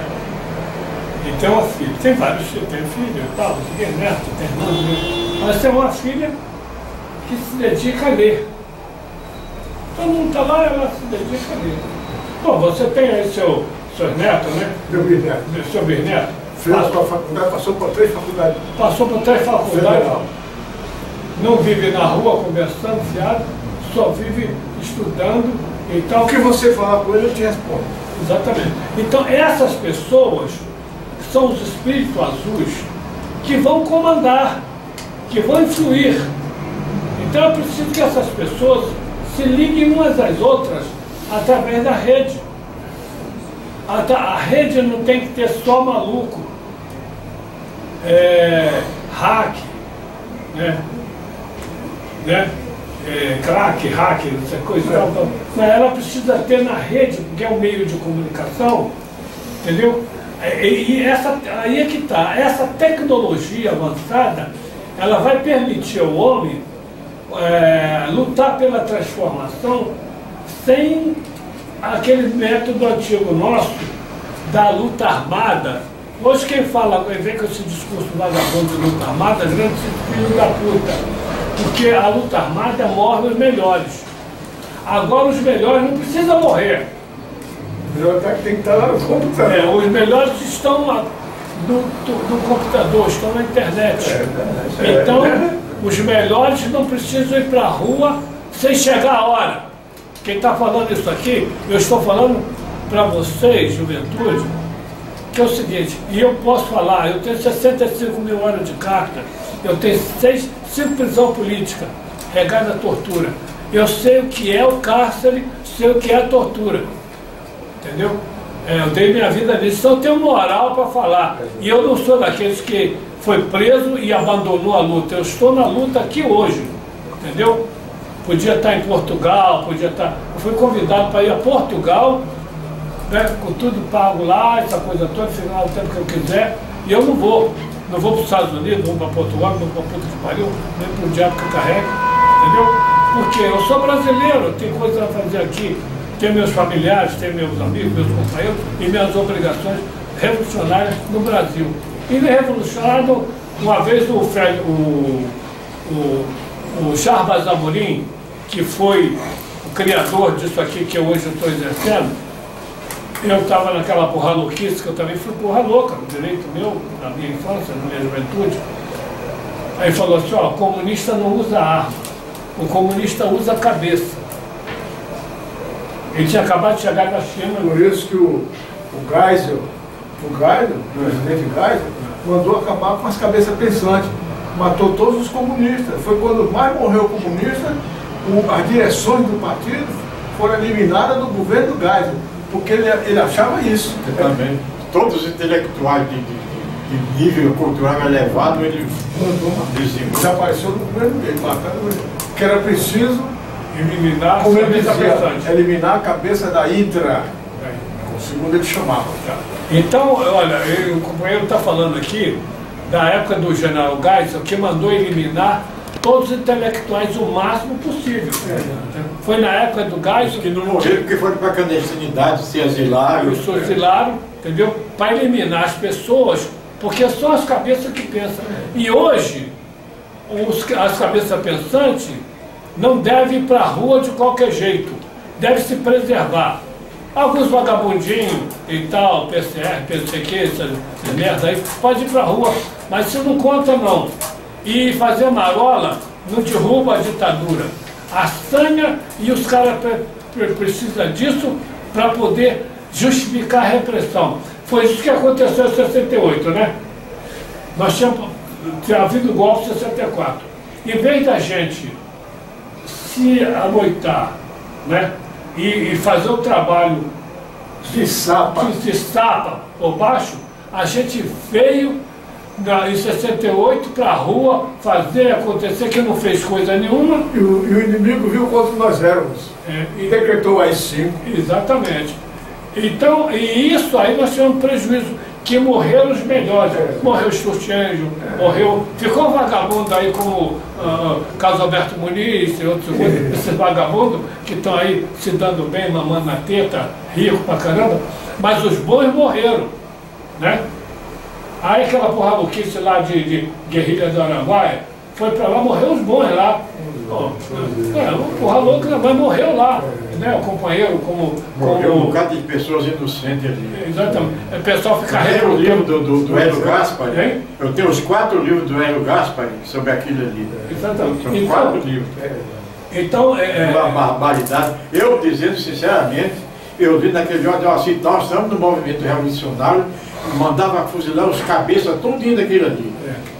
Pois é, porque você vai fazer, como é que você vai fazer uma guerra revolucionária a nome da Caixa Operária que não tinha operário? Não tinha ninguém. A porra da menina, da professora, que foi cortar o corpo dela metralhado, com um revólver 38 mãos, todo enferrujado. Ela viu o tenente primeiro do que ele viu ela. Mas ela disparou o revólver, disparou todo fodido, o cara com a metralhadora cortou a mulher em dois pedaços. E esse cara leva isso para lá, meu irmão, fazer guerra, meia dúzia de gato pingado. E ainda vem curtir ainda essa coisa toda. Quer dizer, nós estamos vivendo um momento muito importante de ter capacidade de levantar as massas organizadas. Você tem um exército aí à disposição para reprimir. O exército subindo aí a favela para implantar a bandeira nacional lá, fazer não sei o quê, papapá, né? Enfrentar o povo lá. Agora vem um vagabundo como o Crivella dizer que na Baixada, o Crivella, esse vagabundo aí, dizer que se não tiver cuidado, o povo da Baixada, né, vem roubar na capital. Olha, isso é coisa de um moleque desse falar. Então, quer dizer, nós temos que ter cuidado. E a hora não é de sair para a rua de qualquer jeito. A hora é de se organizar e conscientizar. Aí sim, tal dia o batizado, né? Como era a senha lá da independência, né? Tal dia o batizado, aí não tem para ninguém. Porque nós temos que ter uma pauta. O que é que nós queremos? E o que nós queremos, a direita, a classe dominante não aceita. Mas não aceita mesmo. Utiliza os recursos que não são poucos que ela tem né? É. Para impedir que isso aconteça. Então quer dizer, e outra coisa, nós não temos gente para governar o país. Entendeu? Olha só, nós não temos, presta atenção, nós não temos gente para governar esse país com consciência. Não existe uma pauta, não existe entendeu, uma razoada da coisa para governar o país. O país está indo aos trambolhões com a classe dominante, essa imprensa que está aí, né, imprensa que não tem nada a ver, que é burguesa e o caramba quatro, entendeu? A serviço, né? Você viu a Mira Eleitor, aquela vaca sem vergonha, falando, vendo esses economistas aqui, né, enrolando o pessoal, entendeu? Falando coisa, entendeu? Se posicionando para lá e para cá, sempre à direita. Outra coisa, esse negócio de calote. Está a dívida da Argentina lá. A Argentina quer pagar, olha só, pagar o pessoal que prestaram para ela. Mas tem uma percentual que é chamada capital especulativo. O que é capital especulativo? Porque não produz, vai especular, tirar o juro de denominação. Então, quer dizer, esse capital especulativo não quer entrar na coisa, no acolchambramento, eles querem receber tudo de uma vez. E o tribunal que decide isso, aonde? Nos Estados Unidos. Que não é quer dizer, a metrópole do mundo. É lá que o capital especulativo vem de lá. Quer dizer, os outros aqueredores, todos aceitaram o acordo com a Argentina. Só teve 7 que não aceitou. Os que não aceitaram, o tribunal disse que ela não pode pagar ninguém. Não pode pagar ninguém quando pagar nem o capital fizeram o acordo, não pode pagar. Aí fica a imprensa safada. Não paga todo mundo, não paga ninguém.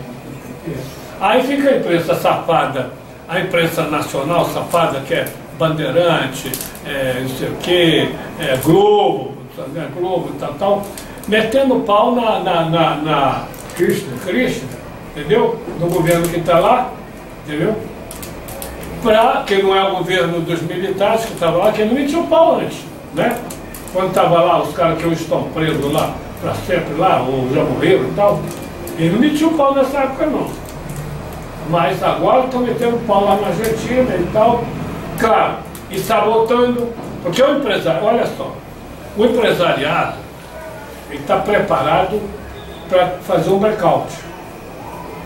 A Dilma, ela está levando o samba aí. Mas se o empresário e ela está fazendo concessões mil, né?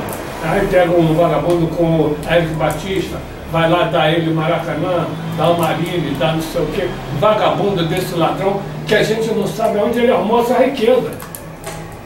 Como é que o cara se torna especulando? Especulação. Especulando. Mas que Capital especulativo é isso. Então, Pagou dinheiro aí que só pode tudo. Agora, disse que o pai dele era o exército de coisa, né? Era o cara da Vale do Rio Doce, né? E aonde tinha uma província mineral de orífera, ele passava, ó, vai lá que lá e tal, compra lá, não sei o quê. Ele ganhou dinheiro com ouro. Não sei, ele foi garimpeiro não ganha essa grana toda, ganhou dinheiro com ouro como? Ô Nilton, você colocou o negócio da Vale do Rio Doce, isso não deve esquecer nunca. Nós não devemos esquecer nunca essa tramóia que o Fernando Henrique Cardoso fez com a Vale do Rio Doce. Caramba, eu estava vendo como é que foi. Para mim foi na Vale do Rio Doce como se fosse uma empresa assim, uma fazendazinha, não. Cara, a Vale do Rio Doce, cara, ela tem um patrimônio ativo e passivo avaliado em 120 bilhões. Máquina, 2 de enxada de ferro, que é as 2 maiores do mundo para transporte de minério de ferro, que começa em Minas Gerais e termina no Maranhão. A outra termina lá dentro do Espírito Santo. Centenas e centenas de automóveis, de caminhões, de aviões e tudo mais. Então, quando o Fernando Henrique Cardoso botou isso lá no leilão, lá nos Estados Unidos, que foi arrecadado por 3 bilhões e meio. Olha, só o patrimônio dessa empresa, o dinheiro que estava depositado em diversos bancos do Brasil e do exterior, desapareceu. Esse dinheiro sumiu. E quando se diz que o seu Fernando Henrique Cardoso foi dividido naqueles grupos da direta já, seu governador lá de São Paulo, mais fulano, seu Lula também, que Lula era o cabo eleitoral dele. O Lula era o principal cabo eleitoral do Fernando Henrique Cardoso, não me esqueçam disso. Quando ele foi eleito senador da República, um dos principais cabos eleitorais do Fernando Henrique Cardoso era o Lula. Eu acredito que o Lula, que estava mais inferior por ser operário, deve ter levado um bi e meio aí. Mas o resto, se empapulsaram com essa grana toda, eu digo toda. Agora, por quê? A Vale do Rio Doce são 16 milhões de hectares. A nível de terra, de superfície. 16 milhões de hectares dá 4 vezes o tamanho do estado do Rio de Janeiro, que Fernando Henrique Cardoso internacionalizou. E 45 das 700 mil minas e jazidas que tem dentro do território brasileiro, está dentro da 45% ficou dentro da Vale do Rio Doce, que seu Fernando Henrique Cardoso internacionalizou. Gente, e o pior é que você pega o Código Penal Militar, que diz lá no artigo 142, na linha 3, assim, tentar internacionalizar por qualquer meio regiões ou parte do território nacional, de 20 a 30 anos de cadeia para esses criminosos e de 10 a 20 anos para os demais agentes em casa secundária, que são os atravessadores. Fernando Henrique Cardoso internacionalizou, porque pegavam as empresas brasileiras, seu Antônio Emílio de Moraes na linha de frente, e investiram violentamente na mídia para fazer propaganda a favor da venda da Vale do Rio Doce, pensando que eles iam ficar com um pedacinho, não ficaram com porcaria nenhuma, esse menino não entra com instrumento, o resto está tudo na mão das multinacionais. Eu digo todas. A jazida de merda, o que é o nióbio, o quartzo, o antimônio, o quartzo só tem, parece que só tem no Brasil, me parece. O nióbio só tem 5 países no mundo que tem esse mineral, nenhum país do primeiro mundo tem o quartzo, que é tirado desses chips que está aí, que é tirado dele. E só tem 5 países no mundo. O Brasil tem, além de quantidade e qualidade, é o melhor. O relógio também. Tudo isso o Fernando Henrique Cardoso internacionalizou, a Vale do Rio Doce.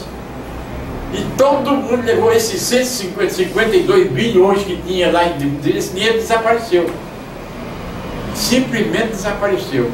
E ninguém faz. E quando o Lula pega assim, eu não me interessa o que passou do passado, eu vou falar daqui para frente. Não vou olhar pelo retrovisor. Não vou olhar pelo retrovisor. Hein? O Lula falou que não ia olhar pelo retrovisor. É porque se olhar para o retrovisor, ele vai ver muito feio. É isso aqui. Então, esquece, diz que o povo brasileiro tem a memória curta, a minha não é. Mas aí isso é que a gente tem que fazer e julgar sistematicamente na mídia. De noite, nós vamos fazer toda semana um bate-papo e rever o que a gente falou.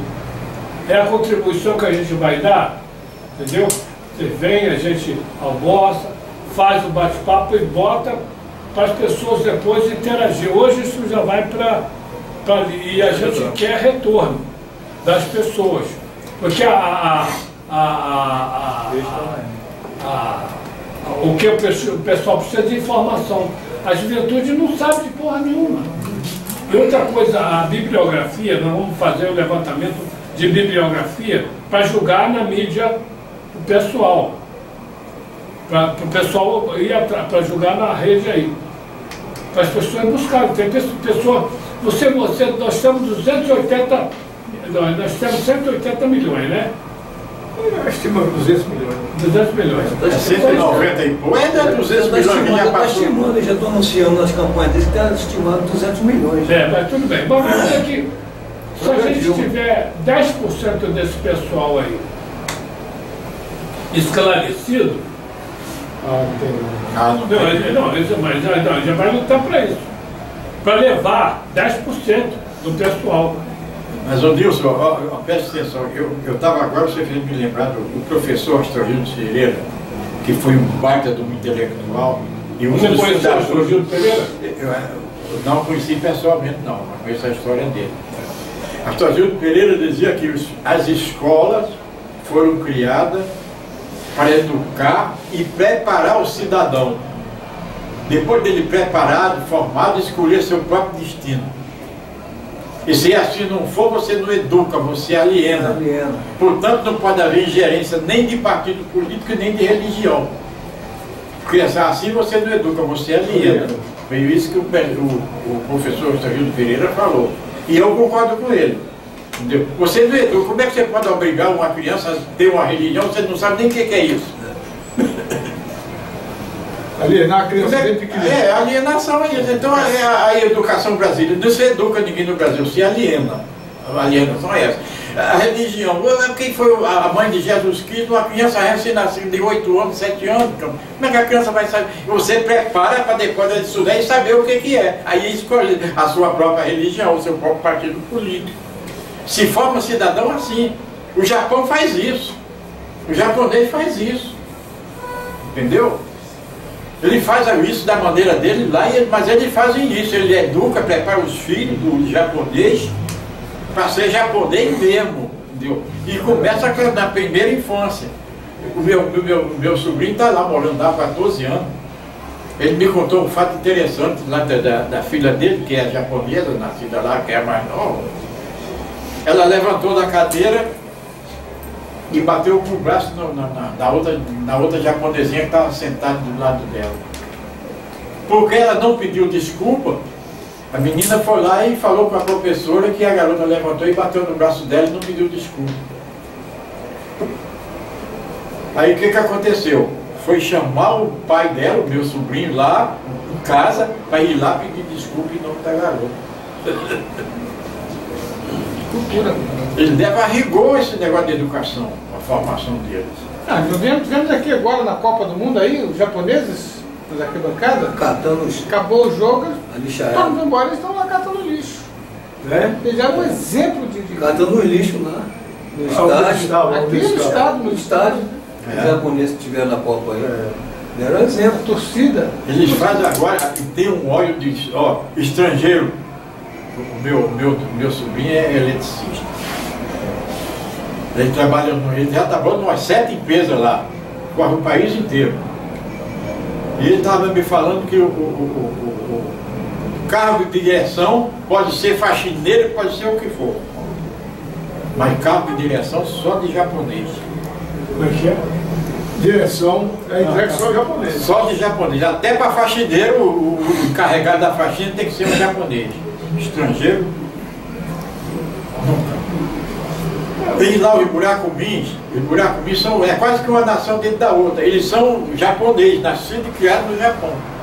Mas por ser descendente de chinês, eles são tratados como um bicho, como um cachorro.